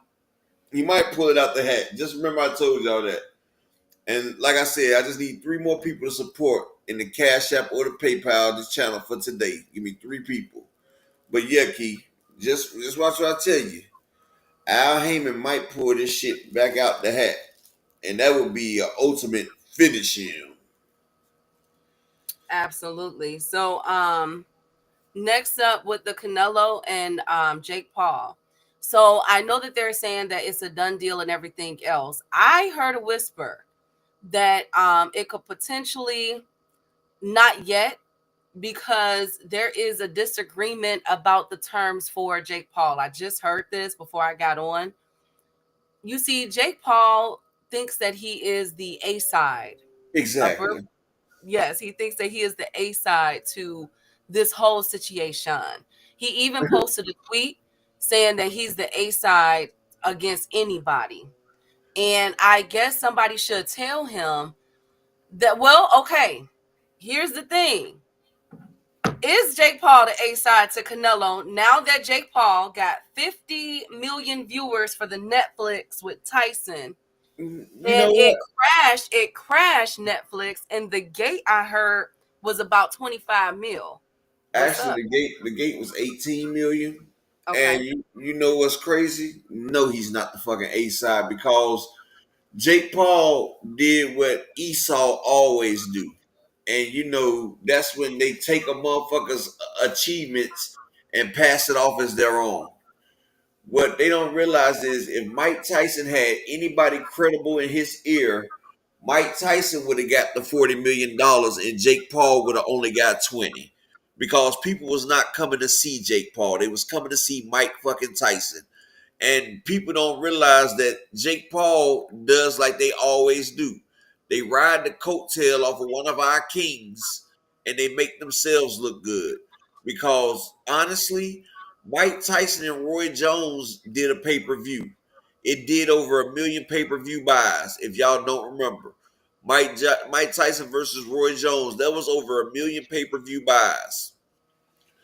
And that means that Mike Tyson, 1 million pay-per-view buys at $80 a clip. That's $80 million just off the pay-per-views, not including the damn gate. You feel what I'm saying, Key? So if truth be told, that's 40 million a piece. But Mike Tyson was up 70-30 on Roy Jones. So that means that Mike Tyson and his team, they made about 60 million off of that Roy Jones pay-per-view. That's including the gate. So Mike Tyson could have told Jake Paul, I get 40 and you get 20. And Jake Paul would have had no choice but to acquiesce to Mike Tyson. Because if you do remember, Jake Paul had just fought Tommy Fury and got his ass whooped for $5 million. So if Mike Tyson would have did that, but no, Mike Tyson was probably high off them runts, and they talked Mike Tyson into the shit. Like, look, Mike, we give you 20 million. And Mike didn't think about what the other man was getting.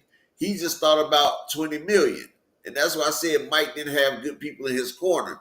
Because if anything, Mike Tyson should have got an 80-20 split on Jake Paul, because who gives a fuck about Jake Paul? Everybody came to see Iron Mike. And see, Jake Paul, he capitalized on that. But check this out, Jake. You're not going against Mike Tyson, a motherfucker that ain't got common sense. This Canelo Alvarez. And you're damn sure not the A side to Saul Canelo Alvarez. I don't give a fuck who you done fought. This is not Mike Tyson that you're talking to, who was a bigger star than you. So if you want to fight Canelo Alvarez, you're going to take B-side money for one. And for two, Canelo's not giving you more than a 70-30 split. And if you don't want to fight it, then fuck off. Who else you going to fight? Canelo has people lying around the block to fight him. He doesn't need you, Jake Paul. He doesn't. And when you get that shit in your head, just like motherfucking, you got you a gift like Terrence Crawford did versus Spence. Now you think you're on top of the fucking world. And Jake Paul has that Crawford mentality because Crawford got that motherfucking gift because Earl Spence let him get away with that shit. And now Crawford running around here like he's the best thing, the face of boxing. No, nigga, you got a gift. And Jake Paul, you got a gift.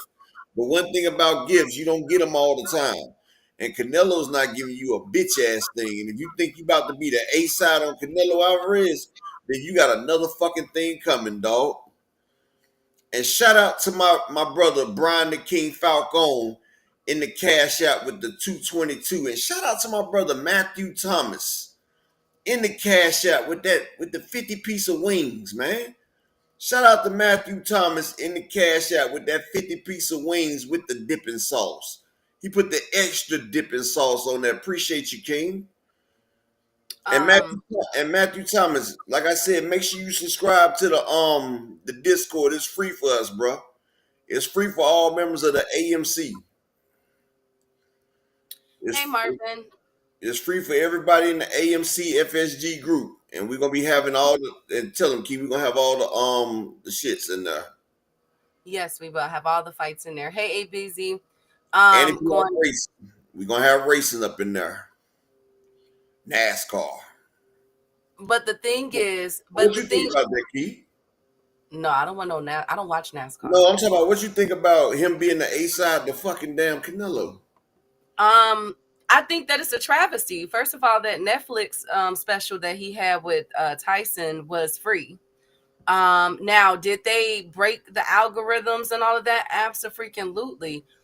They did with that. It was on everywhere. I told y'all I'm in Chicago. They had whole watch parties in the bars downtown. Like it was crazy what that fight did. And I think it's gonna be even bigger when Canelo and Jake Paul, if they were to meet in that ring in May or September. But But you know it was free. You know yeah, when it it's was free, free. motherfuckers show up when it's free. Exactly. So I'm concerned. One thing that I'm concerned about is, what is, like, to be honest, what is Jake Paul's um previous fights have done? I know he sells out good. I would never doubt that. But as I far as just his told you. previous fights, his pay-per-views, When he what? fought Tommy Fury, him and Tommy Fury both walked away with 8 million. Well, he had 5 million guaranteed. He walked away with 8 million. So that's versus him and Tommy Fury when they was fighting for the whatchamacallit belt. Um, for me, Canelo would be the A side over that, and he's gonna have to bow down to that real quick. A He's gonna have to 70-30. I feel like a 70-30 A side. Like Jake Paul's biggest payday was Mike Tyson. They Not to said mention, Paul don't even have a belt. Remember, they're trying to, and this is what my they problem keep trying is. to make him a belt. Exactly, and that's where this is where I'm gonna get pissed off, because they were already talking about making Jake Paul a belt holder for the division, whatever division he decides, weight that he decides to come in at. They were trying to do that last year after the Tyson fight, and I called cap on that. Like, no, he needs to get it in the mud with the rest of these fighters. I am very consistent about that. So I think that they're just opening up another way, since they're about to give They're Ryan trying to give Garcia him a Bridgerweight. They belt. were trying to give him a Bridgerweight Exactly. belt too. Exactly. So this can open up a way, because I mean, come on now. At Bridgeway, he'll have no competition. He'll be the A side to all those fighters and everything else. I Ain't think it, this is what they're ain't it a trying to Bridgerweight do. guy calling out Wilder? Which one? Who? Wasn't it a guy that was calling out Wilder that's a Bridgerweight champion? I'm not sure. Because Probably. it's some dude that's telling Wilder to come down and fight him. If this is on Netflix, Jake Paul is the A side. I doubt that it'll be on Netflix for this fight, GM. Netflix is But free. because Jake Paul has too many lawsuits lined up with Netflix right now. A lot of people sued after that Tyson fight. So I'm not sure, unless they got that rectified. I don't think it'll be on Netflix. I can't see it. Now, I could be wrong. We'll know more details in the next coming few days and weeks. I'm pretty sure that we will. This is about to set the boxing world on blaze. And not to mention, like I said before, the biggest thing that they have right now for marketing is the political climate. You have white men banging on the Hispanic population right now, and all black and brown people right now. So, but right now, for some odd reason, the magnifying glass is on the Hispanic population and on demographics. So this would be, I wouldn't be surprised if they try to tap into that. And y'all know Oh, Jake Paul can get very, very disrespectful. Look at what he did to Tyson. So this okay. is, if it I was to got happen, let it happen. What's up, Upper? okay. When he fought Tyron Woodley, right? He did when he got the split decision on Woodley, that did 300,000 pay-per-view buys. When he fought Tommy Fury, it did 200,000 pay-per-view buys. Only 200,000 pay-per-view buys versus Tommy Fury, Key. 200,000 pay-per-view buys versus Tommy Fury. He was supposed to fight Rockman. When he fought Anderson Silver, when he fought Anderson Silver, that right there, he only did 190,000 buys. And it says Fury beat Paul. Okay. Paul versus Diaz did 800,000. No, hold on. It says it was scheduled. He say Paul exited negotiation. Okay, he opted out of negotiation. So before the Tyson fight, out of 6 Jake Paul pay-per-views, he did 1.6 million in 6 pay-per-views, Key. So Oh, you can go sit down somewhere. so his biggest one, hold on, his pay-per-view bouts. My bad. I got it right here. They had the wrong thing. All right, when he fought Askren, it did 500,000 buys, right? It did 500,000 buys on Triller. Now these pay per views aren't $60 pay per views, okay?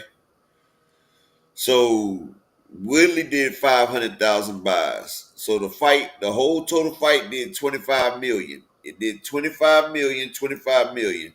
When he fought Woodley, he did it on Showtime Part 2. It did 200,000 buys. And that did 11 million on the fight. When he fought Silva, it did 300,000, and that did 17 million revenue. This is the whole revenue. When he fought Fury, it did 800,000 buys on ESPN Plus, which gave the fight $38 million. It did $38 million with 800,000 buys on ESPN Plus. When he fought Diaz on Ready for War, it did 450,000 on the Zone and ESPN Plus, which was 27,000. And his fight versus somebody named Perry, it only did 68,000 pay per view buys. 68,000. Then that's when he went to Mike Tyson after the Perry fight. So Jake Paul, out of his whole career, he's done 152 million in pay per view dollars. 152 million in all the pay per view buys. Right there. So that's decent. So 27, 25. So he did 1, 2, 3, 4, 5, 6, 7. 7 pay-per-views that did 152 million pay-per-view buys. So that's around 20 million a fight. So that's around 20 million a fight, which is pretty good. That's pretty good actually. But David and David just did more than that. You feel what I'm saying? I David, was just about to say that with those numbers, that's really good. You know what I'm saying? yeah, But it's at the really same good. time, Canelo did all of that in 2 years, 2 fights, two. Yeah, Canelo. Yeah, I was about to say Canelo did that in 2 fights. But what I'm saying is it's pretty good. But Jake Paul also, his marketing, even though he's doing 500, 600,000, they're not doing $80 pay-per-views as well. Plus, he's marketing it on a different platform. He got the YouTube backing it. He got everything backing it. But one thing I can say, you can't sleep on them numbers. Those are pretty good numbers right there. He's averaging 20 million pay-per-view per fight. So I respect that right there, but still, when you're doing 20 million you're doing 20 million a pay-per-view, that's pretty decent, right? I mean, that's pretty good. Most boxers ain't doing that right there. You feel what No, I'm saying?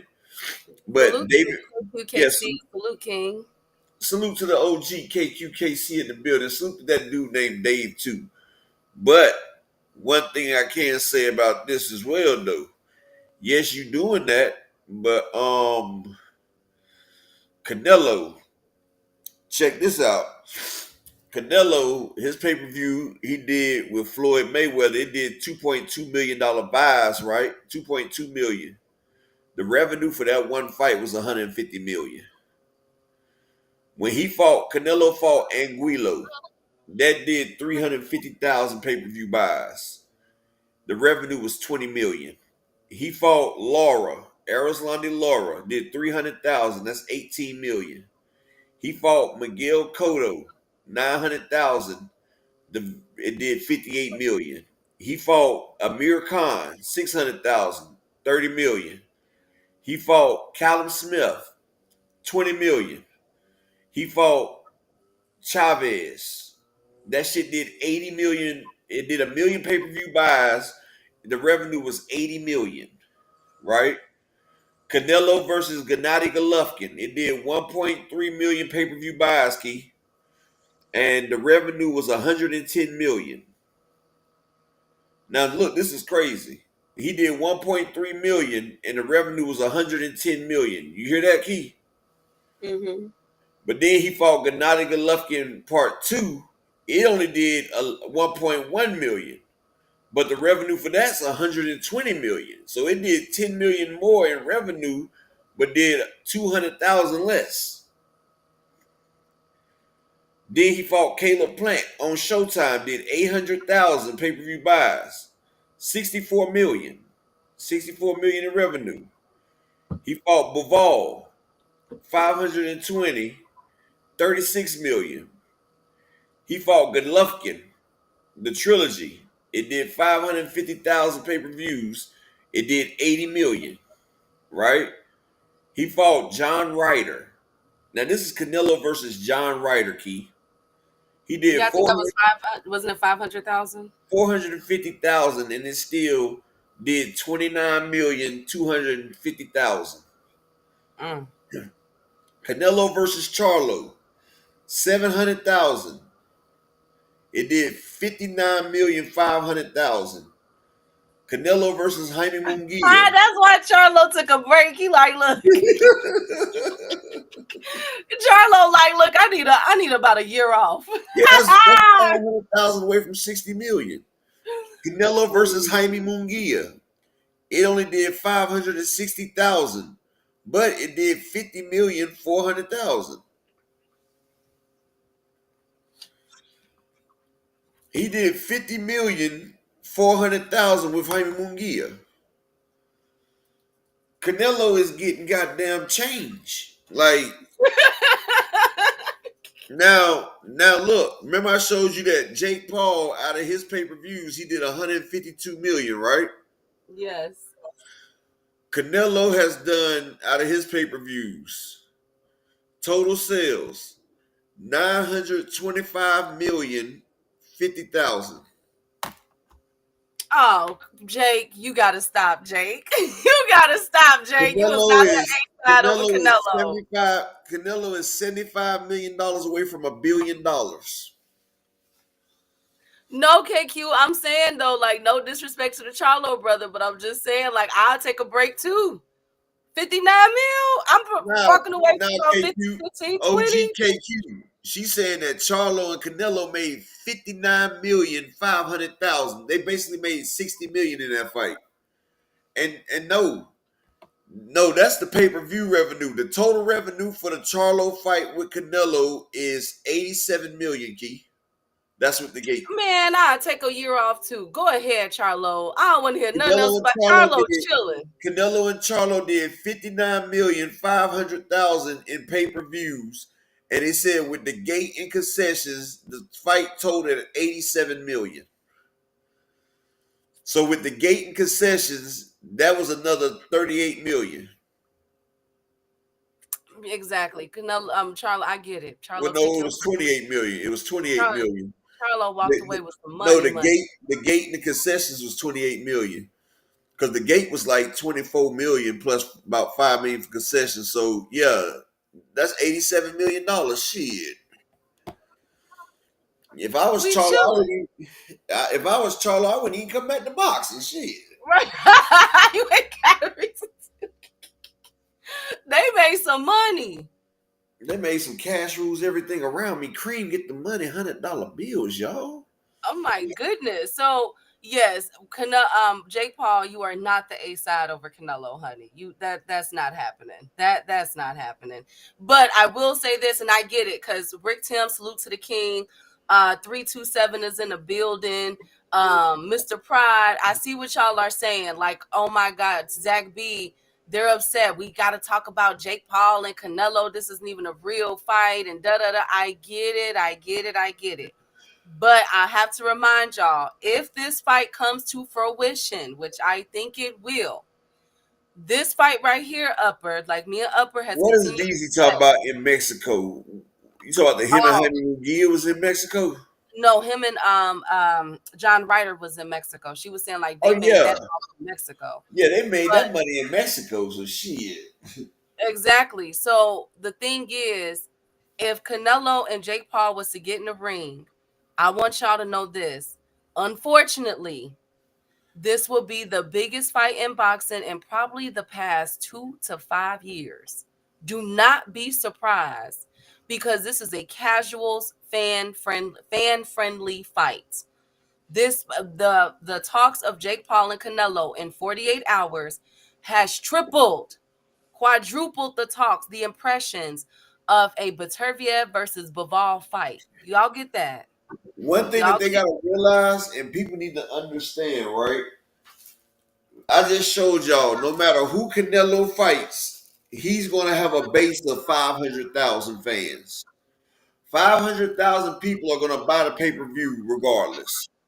We just went to his lowest one. 500,000 is gonna come out no matter who he fights against.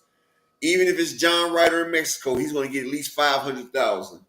Now, if you put a name to that, Canelo could easily break the millions. He showed you. Hell, with Caleb Plant, he did 800,000. With Triple G, he did over a million twice. Almost did a million the third time when they both was when Triple G was old and damn beat up.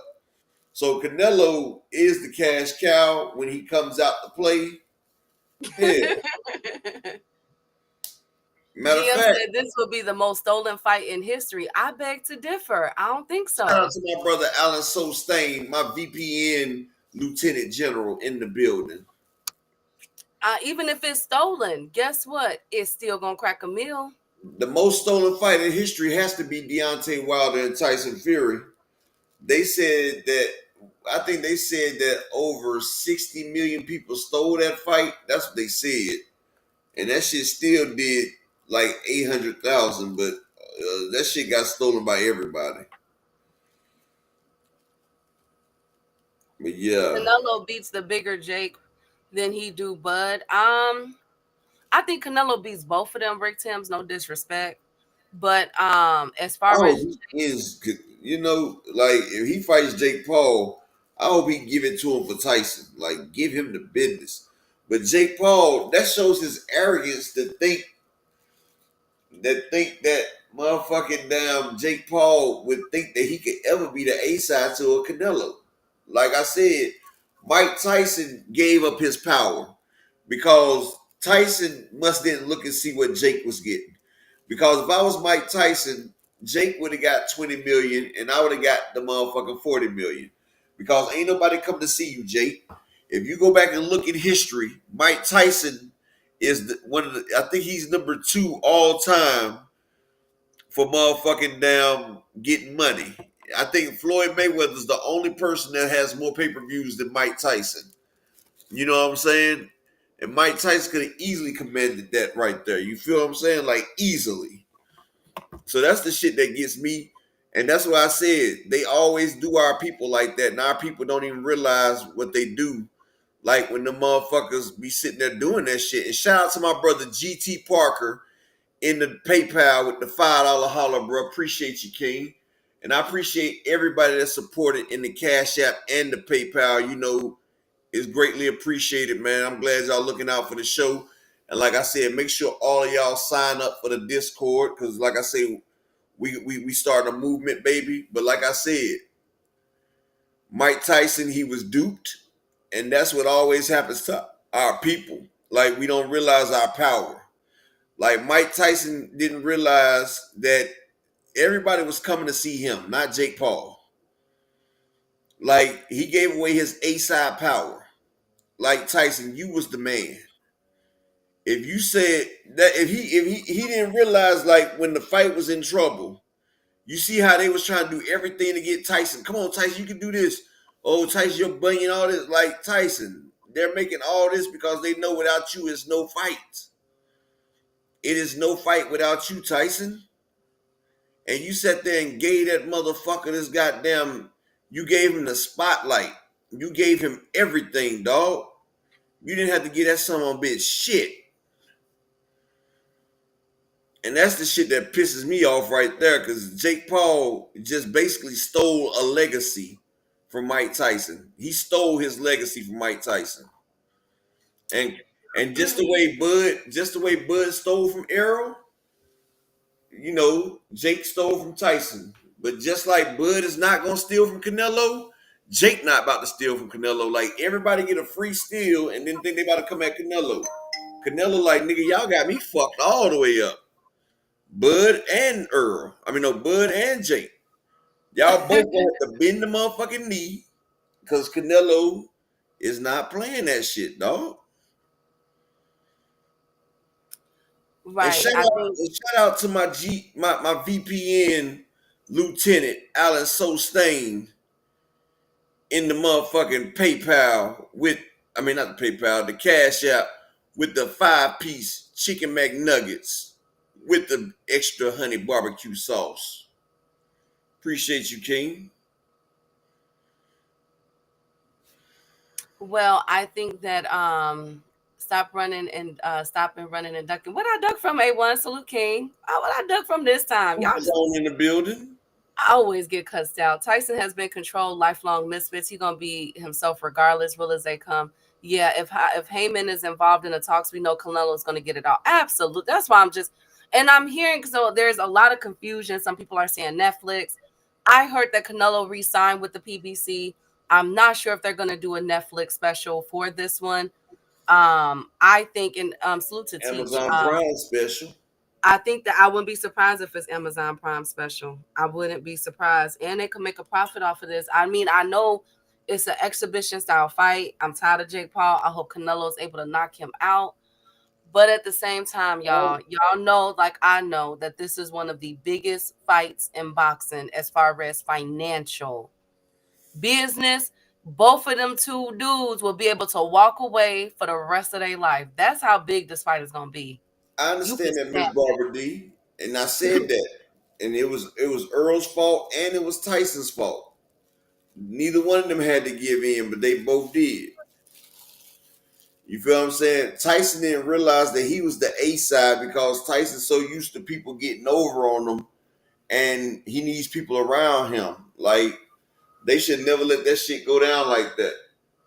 Like they let Jake Paul steal a win and made it a real win too. That's what pissed me off. It wasn't an exhibition win. They gave him a real win on his damn, you know. Yeah, frequent. We know Irv Gotti passed away, bro. I found out from 50 Cent. But Oh yeah, yes, rest in peace. Oh, and salute to but shoot, you know, he Big had Trey. problems when he was on Drink Champs. He was talking about it, about his diabetes and strokes and shit. He was talking about it on Drink Champs, and he still was drinking. A1, you are funny. Yes, rest in peace to Irv Gotti, man. 54 years old. Supposedly suffered a stroke. And passed away. Peace and blessings to his family, man. I pray that God give them the comfort that they need in this time. I couldn't imagine. And he was one of the pioneers of hip hop. I listened to Down for You yesterday with Ja Rule, Vita, Charlie Baltimore, Ashanti. Oh man, memories. You know something? Uh, People hmm. don't realize it about Irv Gotti Key. But that nigga Irv Gotti got a lot of hits that people don't even know when he was under that other name DJ something because that damn Can I Live on Jay-Z's song, he made that song, he made DMX first CD, It's Dark as Hell is Hot. Like he made a lot of them tracks. Like people I found out because I was watching Rare Breed Entertainment and he was sitting there going down the list of all Irv Gotti's accomplishments early, like under that DJ name. Irv Gotti produced a lot of fucking songs before he became Irv Gotti. I forgot the other name he was under, but he created a lot of songs for Jay-Z and all them in the early days. Like even that damn song where DMX came at Ja Rule. Irv Gotti produced that shit. And he even asked Ja Rule before he pushed it out. Like, look, DMX just attacked you on this track. And Ja Rule gave him the green light because he was pissed off. But Irv produced that track. Irv Gotti was a hell of a producer. I didn't even know he was that good back then. I knew he was straight with Murder Inc., but I didn't know that was him back in the day producing all those tracks for the Locks, DMX, for Jay-Z, for Memphis Bleak. Like, all they hot tracks, Irv Gotti produced them.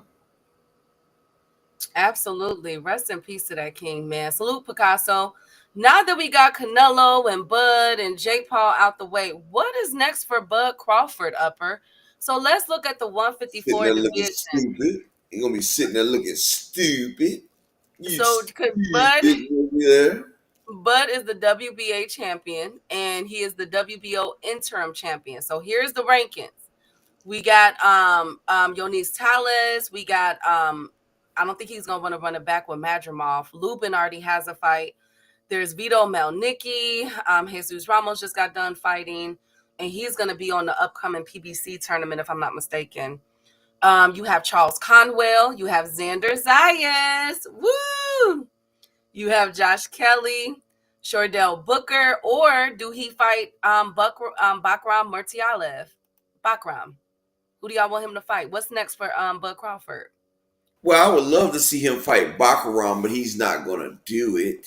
You He's don't not think going. so? Hell nah, Bud ain't about to get in there with Baccarat. Baccarat's a 154 pound fighter that would get in Bud shit. Bud will probably go after damn somebody like Xander Zayas or like I don't know. Bud versus Virgil would be a good fight, but who knows with Bud? Bud might go ahead and retire. You I feel don't think he me? should retire. Now he is coming off of an injury. So I think, huh? I say either that or Bud's about to cross the line to the PBC and say, "Hey, I understand. I know I'm the B side. Let me fight Canelo." And Oh my then goodness. no, Key. See, you see what I said? Oh my God, listen. Okay. Everybody that Bud versus Canelo fight has gained traction. It has gained traction. A lot of people have talked about it.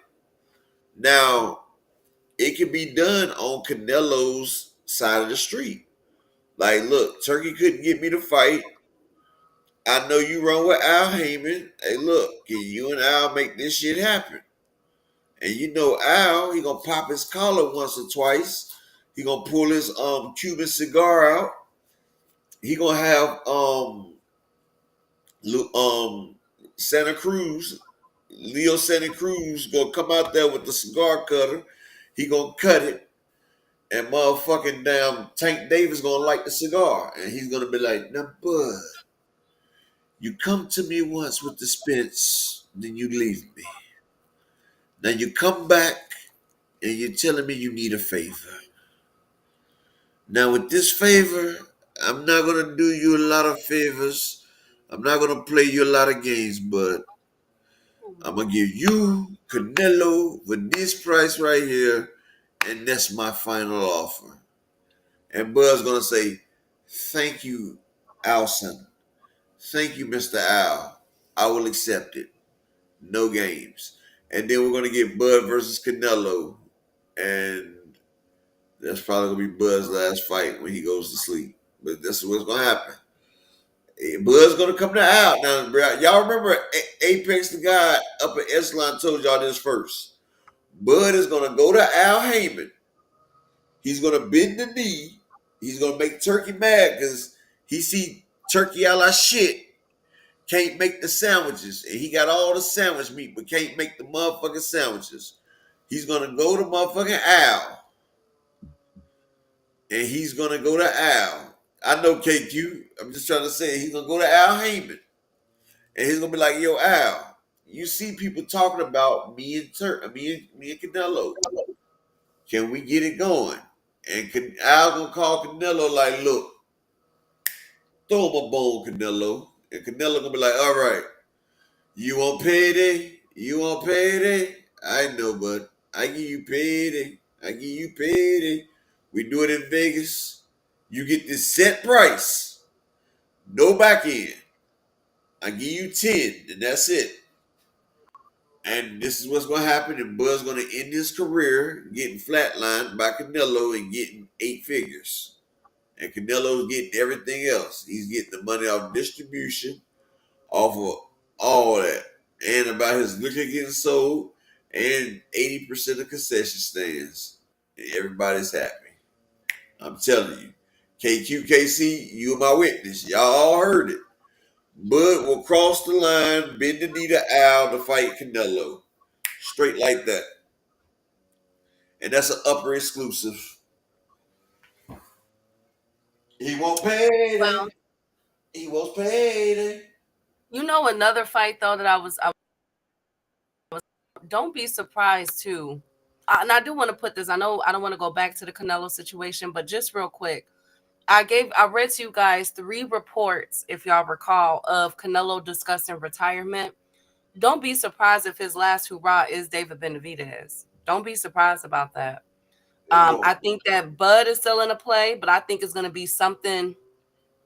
Let's get to the PBC tournaments and the 4-year deal that Spence is being offered with the PBC, because I wouldn't be surprised if we get them to Bud and Spence battle it out maybe again, or the Canelo sweepstakes for one of those 2 fighters.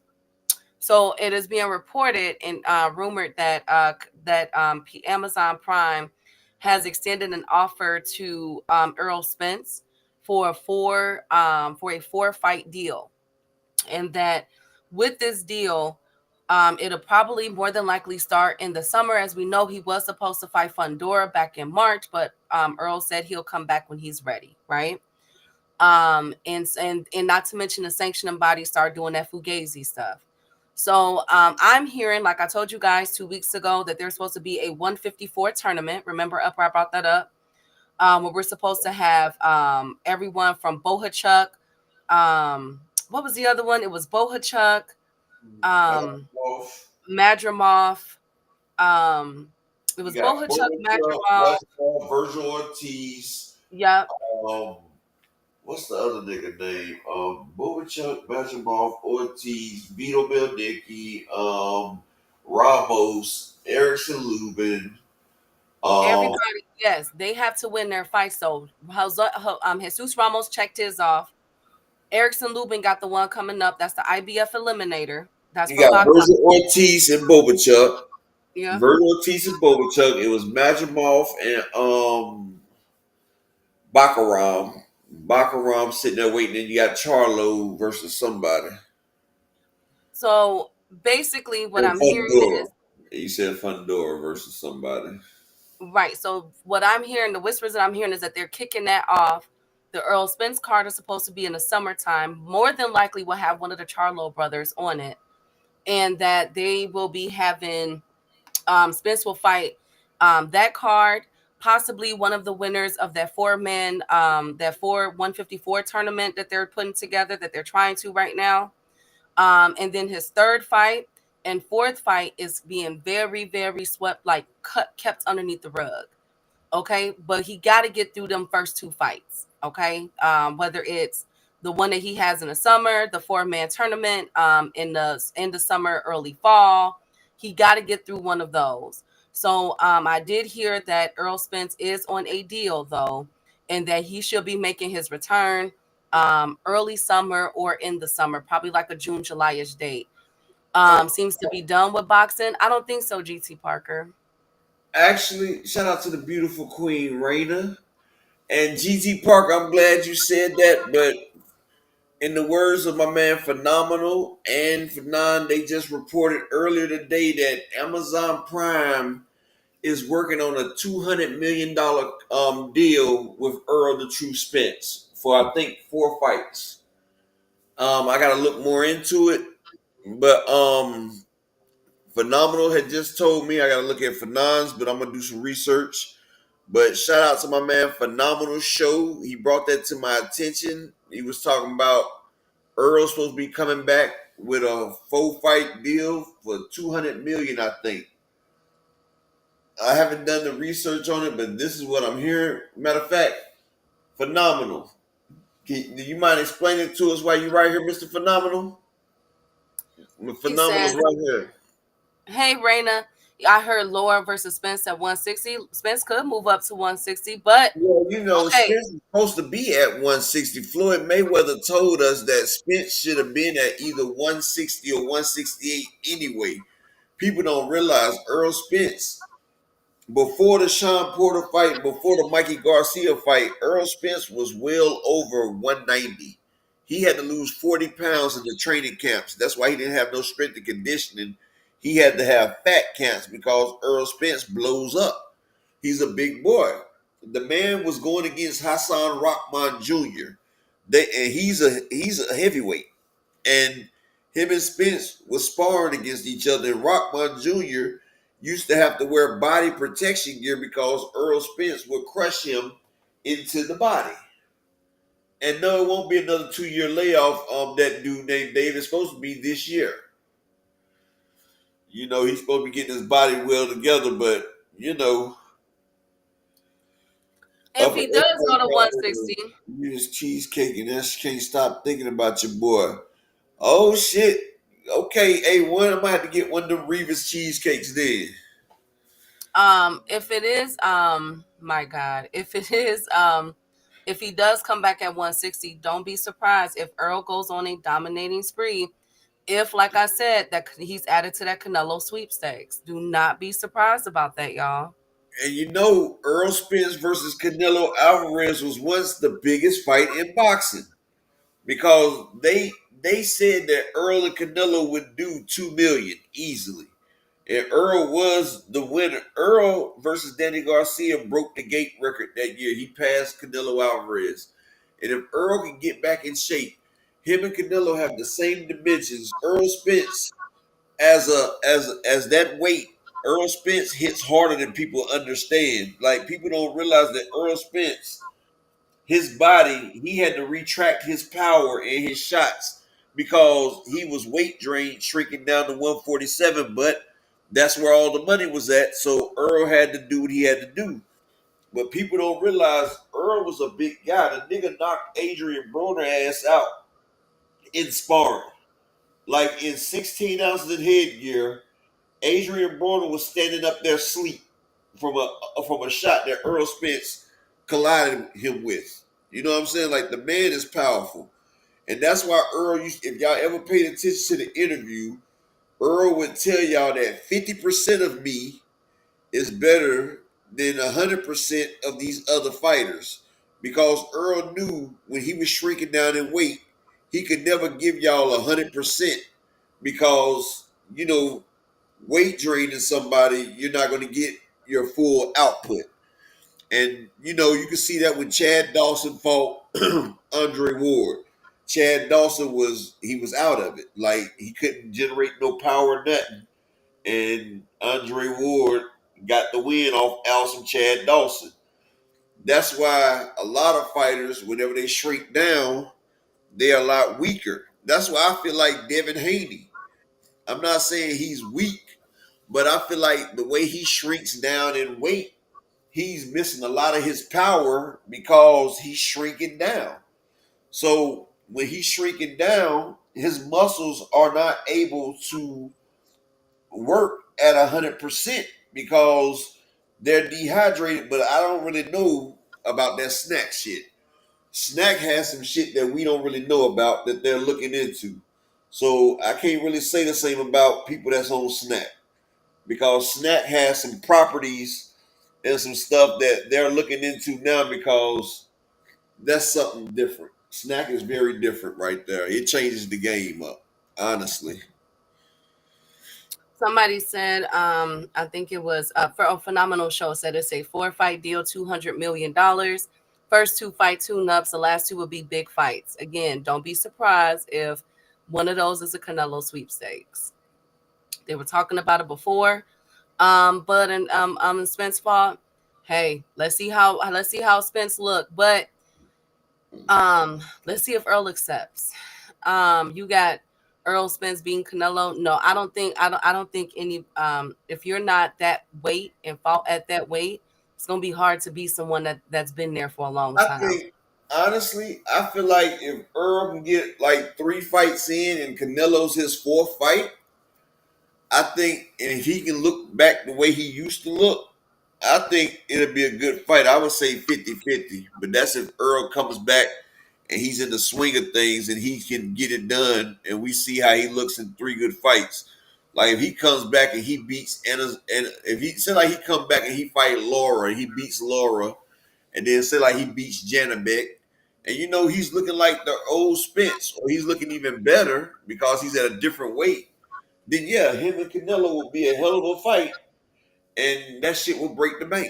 It'll do more than Jake Paul, and Canelo, because people forget that Earl Spence is still and will be the big fish, the cash cow.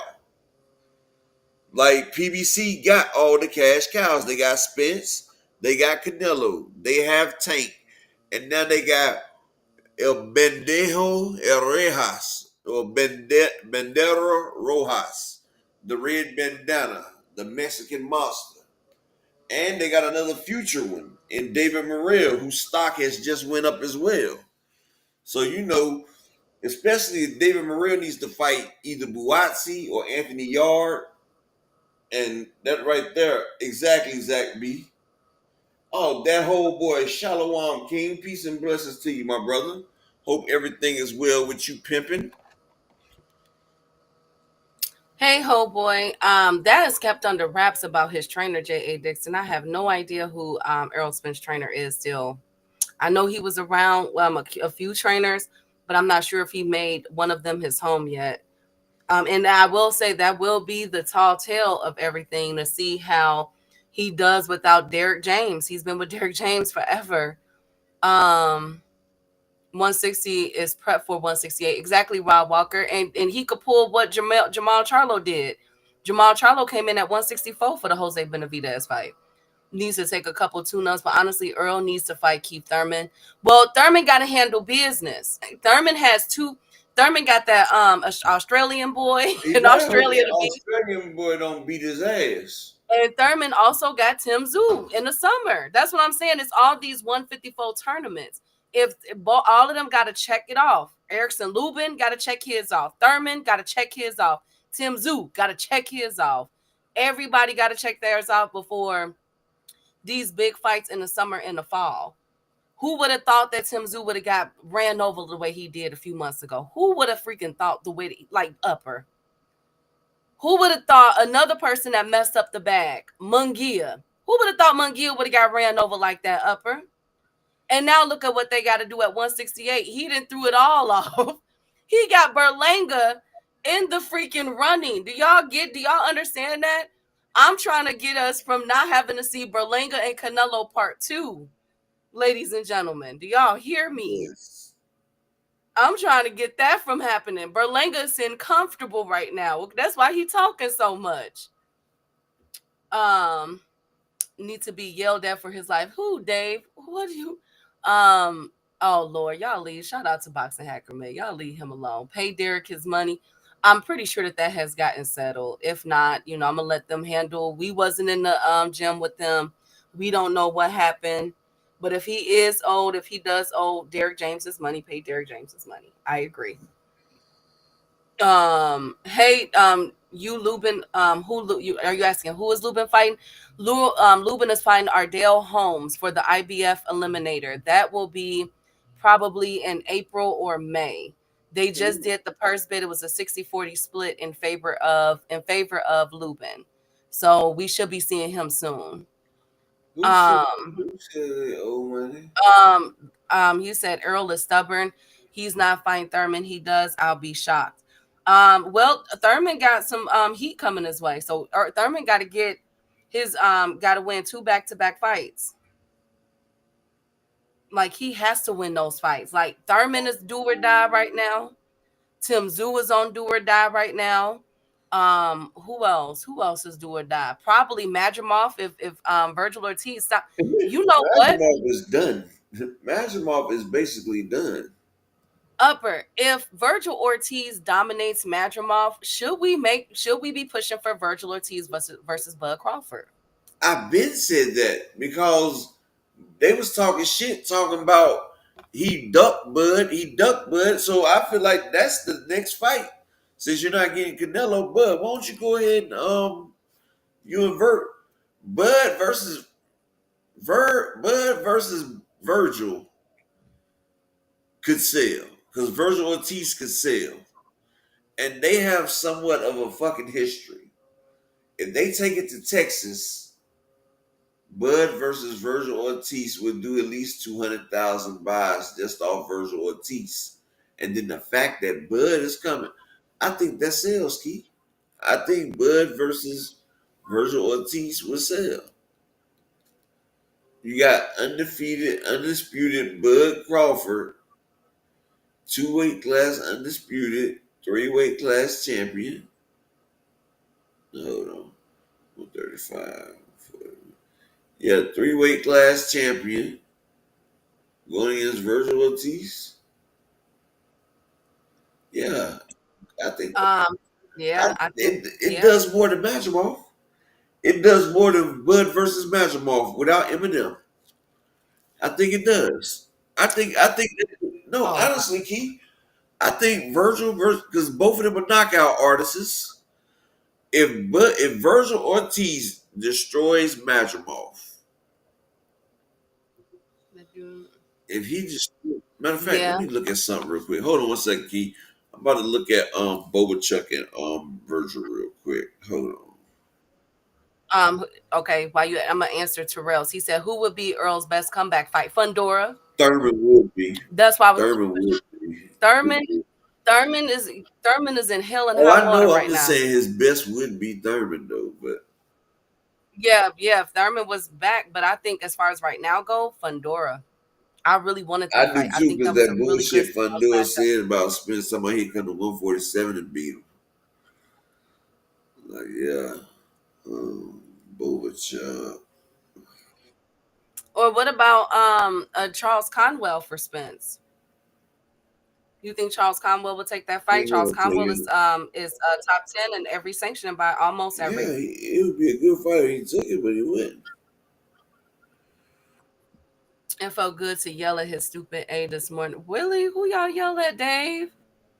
Um, Lord Jesus, the Bud fans need Madrimov to look good against Virgil. The way that Virgil is in there, B Dog, Salute King, the way that Virgil is looking, and I know that's just hitting body bags and sparring and all of that, but Virgil, I ain't gonna stunt to He's y'all. I'm looking gonna be like good. He's 105. looking good, This is the best I've seen Virgil look in a long time. Virgil and look he's good, looking y'all. strong. People strong. Earl versus Charlo is a big That's the fight. Yes, biggest that's a fight. really good That's fight. I don't Earl think versus that's something he come back off of. Nope,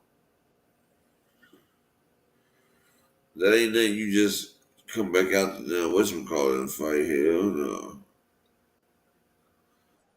Jamel Charlo is I mean, it'll be an equal playing field, though. Jamel Charlo been out the same amount of time that Earl. Earl had injuries. Jamel Charlo had injuries. Yeah, Shoot, it'll be an even playing field, Upper. yep, and they know so much about each other. Shit. I don't see why they wouldn't be able to get it in. Damn, Tim Zoo done messed up the bag. God, Lee. Dang, Zoo. Man, Jesus Ramos got his get back, and Tim Zoo just had to go and Ramos fumble. ain't get motherfucker Lubin yet.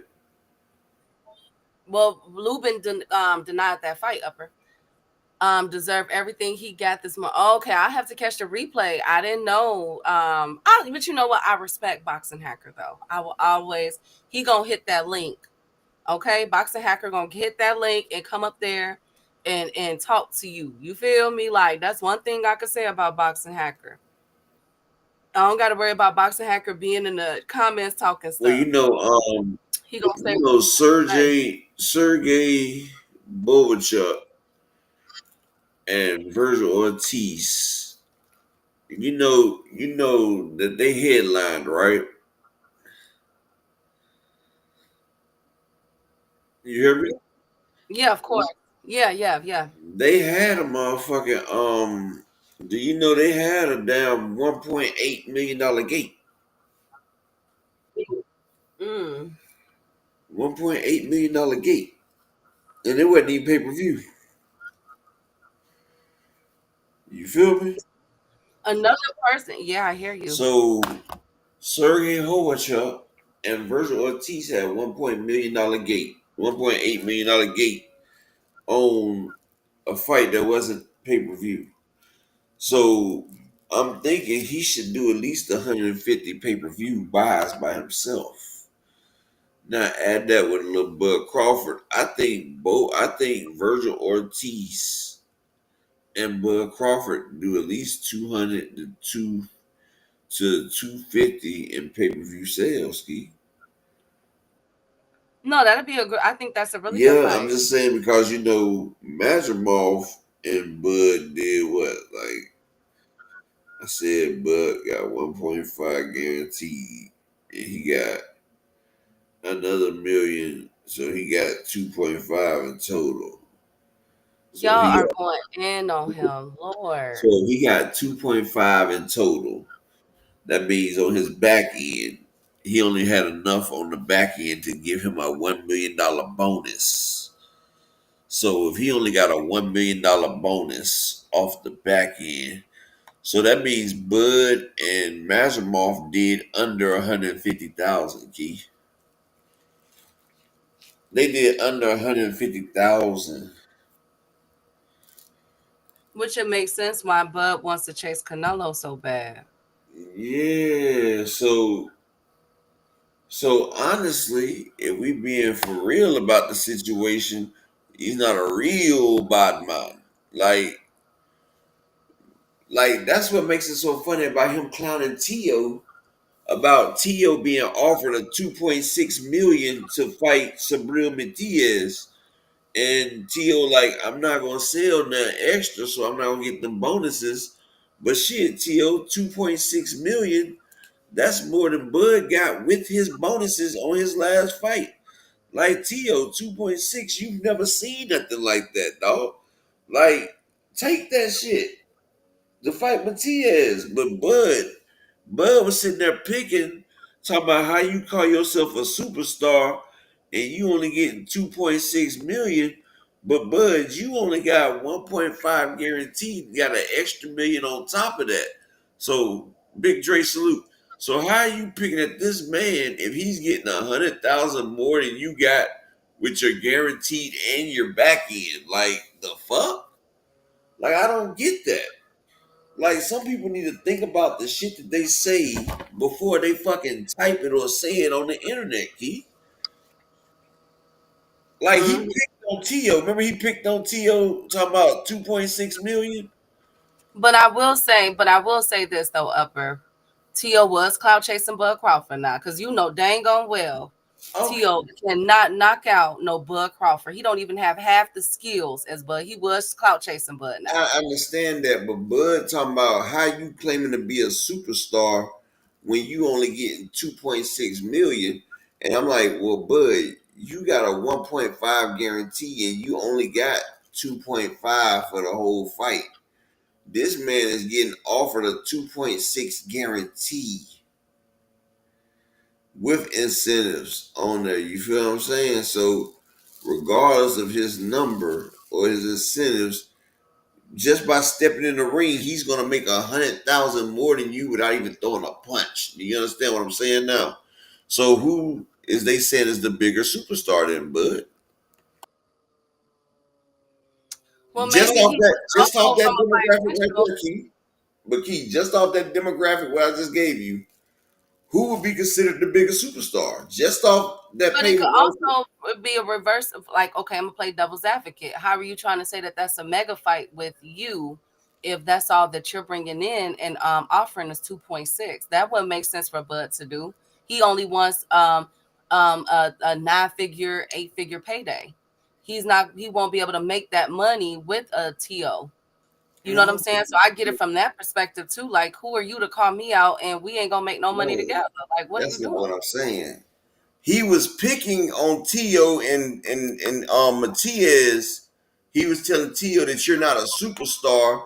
You're only getting 2.6 million and you're crying about it. But this is what I'm saying. Even though Tio is only getting 2.6 to fight Matias, but you can't say that he's not a superstar because you only got 1.5 to fight Majimov plus $1 million incentive. So Tio is making 100,000 more than you with your incentive before he even throws a punch. with the incentives, Tio can make up to $4 million or more versus Matias because they said if it goes over 80,000 pay per views, then they said anything after 80,000 pay per views is a 50-50 split on the pay per views after it goes over 80,000. So if Tio happens to do, say, like he does 180,000 pay per views, they take away 80,000 to pay for it, and off that last 100,000 pay per views, it'd be split 50-50. So Tio, say like it does 180,000. Because Matias sold 80,000 in Puerto Rico in his pay per view. But if they do 100, let's say 180,000, get an 80,000 back to the promoters to pay for the guarantee. So that's 100,000 divided in half. That's $4 million more for Tio. So Tio can actually make about 6.6 million. And then Bud really be looking like shit. You feel what I'm saying? Mm-hmm. That's what I'm saying. Like, you can't say he's a scrub when he's making more change than you before he even throws a punch. That's what I'm saying. Like, people, they be talking shit, but they don't be paying attention. And the funny thing about it, Tio clowned himself because he posted the damn contract talking about they only trying to give me such and such. And like he said, they know I'm not gonna sell. That's why they trying to put it in Las Vegas and such and such and such and such. But even though they posted that, T.O., and you posted the contract, like, look, you dumb shit. They're giving you 2.6 million out the gate. You've never got that type of payday yet. So anyway, like, these motherfuckers is stupid. T.O. is stupid, and then Bud got in there and showed how stupid he was. They both were stupid, Key, basically. Oh my goodness. I still feel as though Terrell said check your Cash App upper. I still feel as though that Tio was clout chasing just a little bit on Oh yeah, T.O.'s always clout chasing. We know this. he needs new advisors. I don't know what Bud Crawford needs because he has all the skills in the world. I don't know what He it's just gonna be. needs to go here and retire. He's done got he got his bag with Irv. He got his payday. It don't get no better than that. The rest of it is down here. He got his climax. The rest of it is over with. Um don't follow your no. Oh my God, Brian, the king of the chat. They all clout chase. Yeah. More some than others. I'm seeing what Tio was doing. He was definitely clout chasing Bud, Boots, Tank, and it was somebody else that he was calling out. Now it looks like Say what? He I was said Tio called was out. definitely He called out Bud, Tank, Boots, Devin, and it was Devin, Boots, Bud, Ryan Tank, Garcia. and Ryan and Josh Norman, or Brian Norman. I keep calling him Josh Norman. And But shout out to my brother Terrell W in the Cash App with the $5. Make him say holla, pimping and pimping in the building. Appreciate you, King. Shout out to everybody that's supported the grind and everybody that's supporting the grind. Make sure y'all are signed up to the Discord because you know we can talk all day long on the Discord. It's a never ending conversation over there, and we building it up to something nice. But y'all make sure y'all sign up there. Be locked in with the family. That way we locked in 24 hours a day. And you know, we can always stay in contact with one another. Even when the show's off, you know, it's still going. he said, but why do they put a guarantee on a contract? Because they know you don't sell a guaranteed piece of ish. That's all it is. Hey, if you want me to take a dump in a box and mark it guaranteed, I will. Dang, Rod, log out. When your Hey, paycheck Rod, I is, guarantee I could put one in the damn box for their ass too. Guaranteed bullshit. oh my God. Let's just see how this stuff continue to play out. We're all watching the Jake Paul and Canelo fight phenomenon just turn out. Let's see what Errol is going to bring to the table. I really wish he would have got that Fundora fight. But everybody is on the chopping block, man. Well, Even Errol Spence. Errol got to win that fight. I'm not gonna lie. I always pay for a PBC fight and everything. But if PBC do Canelo versus Jake Paul, I'm just letting you know now. This be the first PBC fight they get the stick put on it. PBC versus Jake Hey Justin, Paul. yes, bro, I love him. You say what, Key? I'm just letting you I know was if saying, hey Jake Justin, Paul, I was about to say if Jake Paul and Canelo do a fight on PBC, I'm just letting you know it's gonna be the first fight on PBC that the FSG gets put down on the Al Heyman card. I'm just letting you know. I'm just letting everybody know ahead of time so y'all won't say, damn, Upper, what this come from? I let y'all know ahead of time because I don't respect the colonizer Jake Paul and I hate the way he did some of my people. So I'm gonna try to affect his revenue if I can. Well, he not getting my change. That's all. I completely understand it. I don't know that this was way left. Like, good God Almighty, we were talking about Jamal Charlo and Billy. We looking at that. Who would have thought freaking Jake Paul? Canelo been trying to get one of them exhibitions ever since Floyd did the damn Conor McGregor. Hell, remember Canelo was trying to fight Conor McGregor. Like Canelo's been trying to get an exhibition fight his whole fucking career, kid. If you remember, anytime somebody was out there, Canelo's like, "I'll fight you. I'll fight you." You know, Canelo been trying to get an exhibition in there. So I know, but I wonder what the weight is going to be. That's interesting. That is very Canelo, man, this fight's so mismatched. Canelo probably tell that nigga, "You can weigh what you want to weigh, nigga. It don't even matter. You can yeah. weigh what you want." I don't think Jake Paul has any type of skills for Canelo.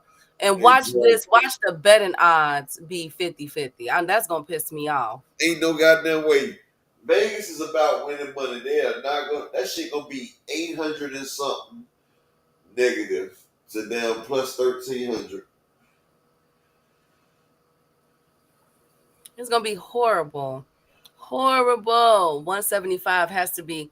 Hopefully it is. Jake Paul came in weighing on the Tyson fight over 190. So let's see what he does. And y'all already know Canelo gonna weigh what he gonna weigh. You know what I'm saying? There's really no ifs, ands, or buts about it. But for the conversation of who is the A side that Jake Paul is now arguing on social media about, it was Canelo. Salute my brother Justin Hawkins in the building. It would definitely be Canelo. I'm hoping that we get to hear what Bud has next in the 154 division. I would hope that he does a unification bout. But I will say when Jamel Charlo gets back and if Jamel Charlo looks good, 154 is lit. If we can get Jamel, if Earl comes back at 154, or if he goes to 160, which you know what? 160 wouldn't be bad for Spence, though. It'd be great for Spence, but you know what I'm laughing about, though, Key? You remember how Bud did Spence? Like everybody was waiting on Spence and Bud. Like after the Ugas fight, Bud was like, "Yeah, we can get it in." You know, like Earl was like, "Nigga, Bud, I'm coming to whoop that ass. I'm trying to take that belt." Remember that shit? And remember Bud was just sitting around and he played the little game with Spence and then still made him wait another year and everything and shit. Ain't it kind of funny how Bud was sitting around waiting on Canelo? Now Canelo done told him like, "Nah, not right now."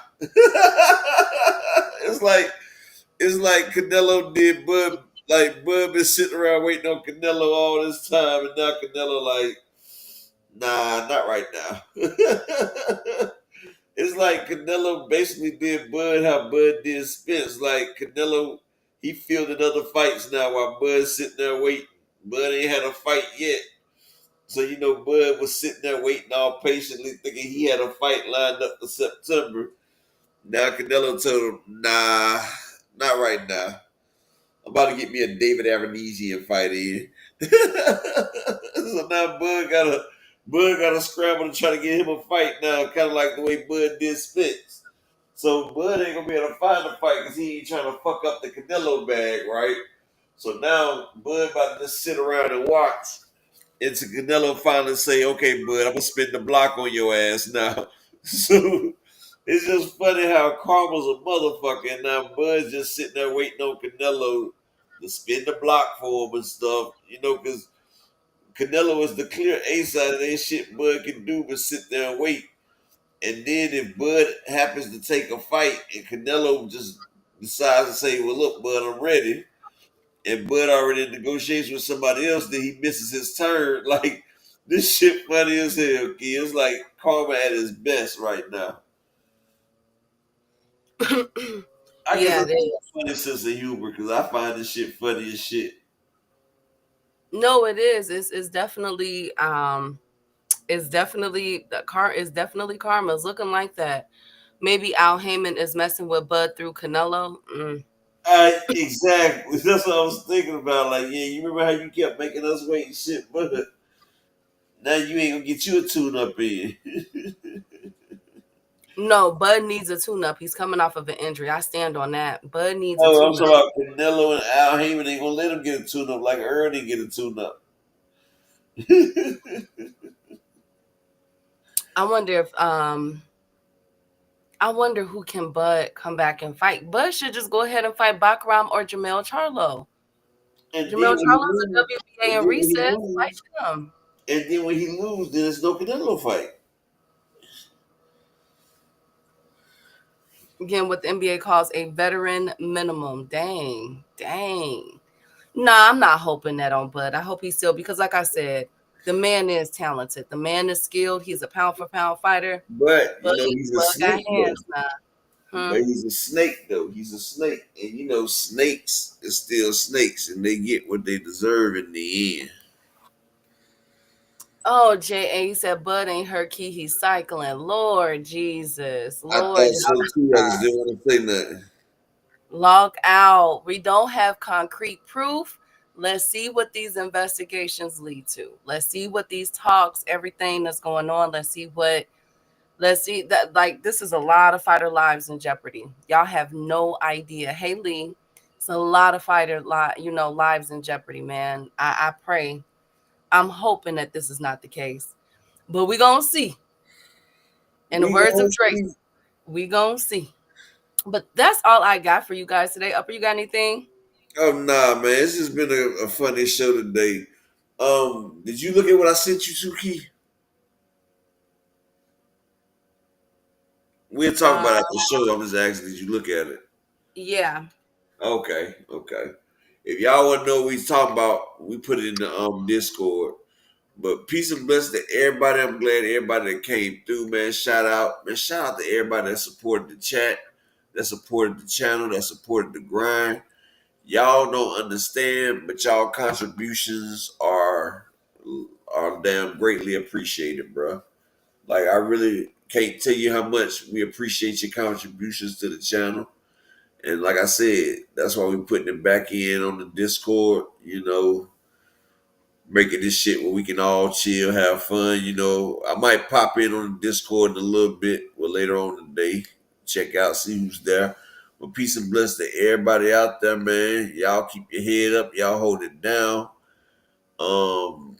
Shit, that's about it, man. This nigga named Apex the God is, out. Thank you guys for coming through.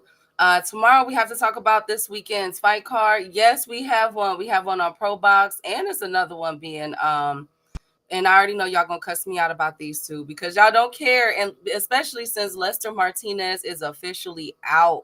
So that was one of the big names that was fighting. But I'm still gonna call it. Y'all Hey, we already getting a know. murder mystery tomorrow, man. Yes. Okay, cool. That's all I want to know. So let's definitely tune in for that tomorrow. And I just want to remind y'all that these were the fights. This is from Brunch Box, and I saved this because this was absolutely hilarious. But these were the fights so far that Turkey has announced that were finalized or that were close, and they were never close. Manny Pacquiao versus Conor Benn, Shakur Stevenson versus William Zepeda, Beck the Bully versus Lester Martinez, Boots versus Virgil Ortiz, Pitbull Cruz versus Ryan Garcia, Teofimo Lopez versus Africa, And now added to that list, Canelo Alvarez versus Bud Crawford. Turkey, stop it. You are causing confusion and disruption in boxing with announcing these premature fights that have not been signed or not being taken seriously by the fighters. They're still in talking phases. So you're putting out a lot of confusion, and you could pay heavily for that. All right, because people are not going to believe it until they see these fighters walking down the ring in my phenomenal voice. Okay, so yes, B Dog, it's the same fight. He injured. No, he's sick. Lester Martinez is sick. Yeah, shout out to Jimmy Butler, man. I think it's a 2-year, like $100 million deal or something. Man, I know, right? His perm is super wild, but I want to thank you guys. We'll be back tomorrow. I'm gonna give y'all the fight cards for this weekend. But y'all already know next weekend is what really, like, we really finna be in here for the Keyshawn Davis and everything. Those have huge implications. But I don't know. Yeah, J.A. Dixon, I heard that too. That they are under investigation at Victor Conte. We'll see. Let's see how this go out. But salute to Ho Boy. It was always good to see you. Dave, my Chicago brother. Salute King, Windy City. The beautiful Queens was in the building from Ashley's Corner to the beautiful Barbara D. Thank you guys. KQKC was in the building. Make sure you guys like, subscribe to the his channel and Ashley's. Shout out to J.A. Dixon, GM, my boy D1 who is at work. Salute, subscribe to his channel. Subscribe to Dave's channel too. And who else? All Things, my right-hand man. Brian, the king of the chat. Terrell, Tay, Rob Walker, A1 was in the building. Thank you guys so much for coming through. Y'all always come through. All Things, my right hand. Anybody that I missed, my apology. DZ Sanchez. But I will be back tomorrow. And as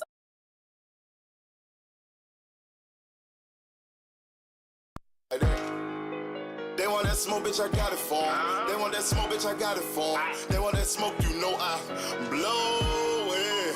They call me Sunny Monster for a reason. I'm really dripping, leave a nigga bleeding. I get to squeeze and leave a nigga. They want that smoke, bitch, I got it for 'em. They want that smoke, bitch, I got it for 'em. They want that smoke, you know I blow it. They call me Sunny Monster for a reason. I'm really dripping, leave a nigga bleeding. I get to squeeze and leave a nigga bleeding. Raw Molly got me all up in demon mode. Mouth moving like I done put clean in my nose. Trying to catch me up, I can leave with some hoes. He standing straight up, watch I make him lean with this pole. Would've thought it was closed, how that heat made him fold. Thought it was a game, he won't think no more. His brain's gone, nigga. It be exciting when I get the strike. And guns sound like thunder, hit you like lightning. Fight for your life, we don't do no fighting. We really hit it, nigga. We worse than savage, they calling us Vikings. Police be riding, we still be sliding. Told you we hit us, remember the time. They want that smoke, bitch, I got it for 'em. They want that smoke, bitch, I got it for 'em. They want that smoke, you know I blow it. They call me Sunny Monster for a reason. I'm really dripping, leave a nigga bleeding. I get to squeeze and leave a nigga bleeding. They want that smoke, bitch, I got it for 'em. They want that smoke, bitch, I got it for 'em. They want that smoke, you know I blow it. They call me Sunny Monster for a reason. I'm really dripping, leave a nigga bleeding. I get to squeeze and leave a nigga bleeding. How about I leave them holding like the Bible? AR-15, that's a high-power rifle. A in the army and assassinate rivals. Break that shit down, nigga. AK or anybody kill him. Hop out, keep the drilling and spilling. Stay on .62, gon' split him. FN, that's for any fuck, nigga. You a plug, then I'm pulling up, nigga. You my lunch, eat these bullets for dinner. 5 cell, eat them up, eat them up. SK, smoke killer for show. Drum rounds and cripple off straight go. I got them all, you don't want no. They want that smoke, bitch, I got it for 'em. They want that smoke, bitch, I got it for 'em. They want that smoke, you know I blow it. They call me Sunny Monster for a reason. I'm really dripping, leave a nigga bleeding. I get this pussy, leave a nigga bleeding. They want that smoke, bitch, I got it for 'em. They want that smoke, bitch, I got it for 'em. They want that smoke, you know I blow it. They call me Sunny Monster for a reason.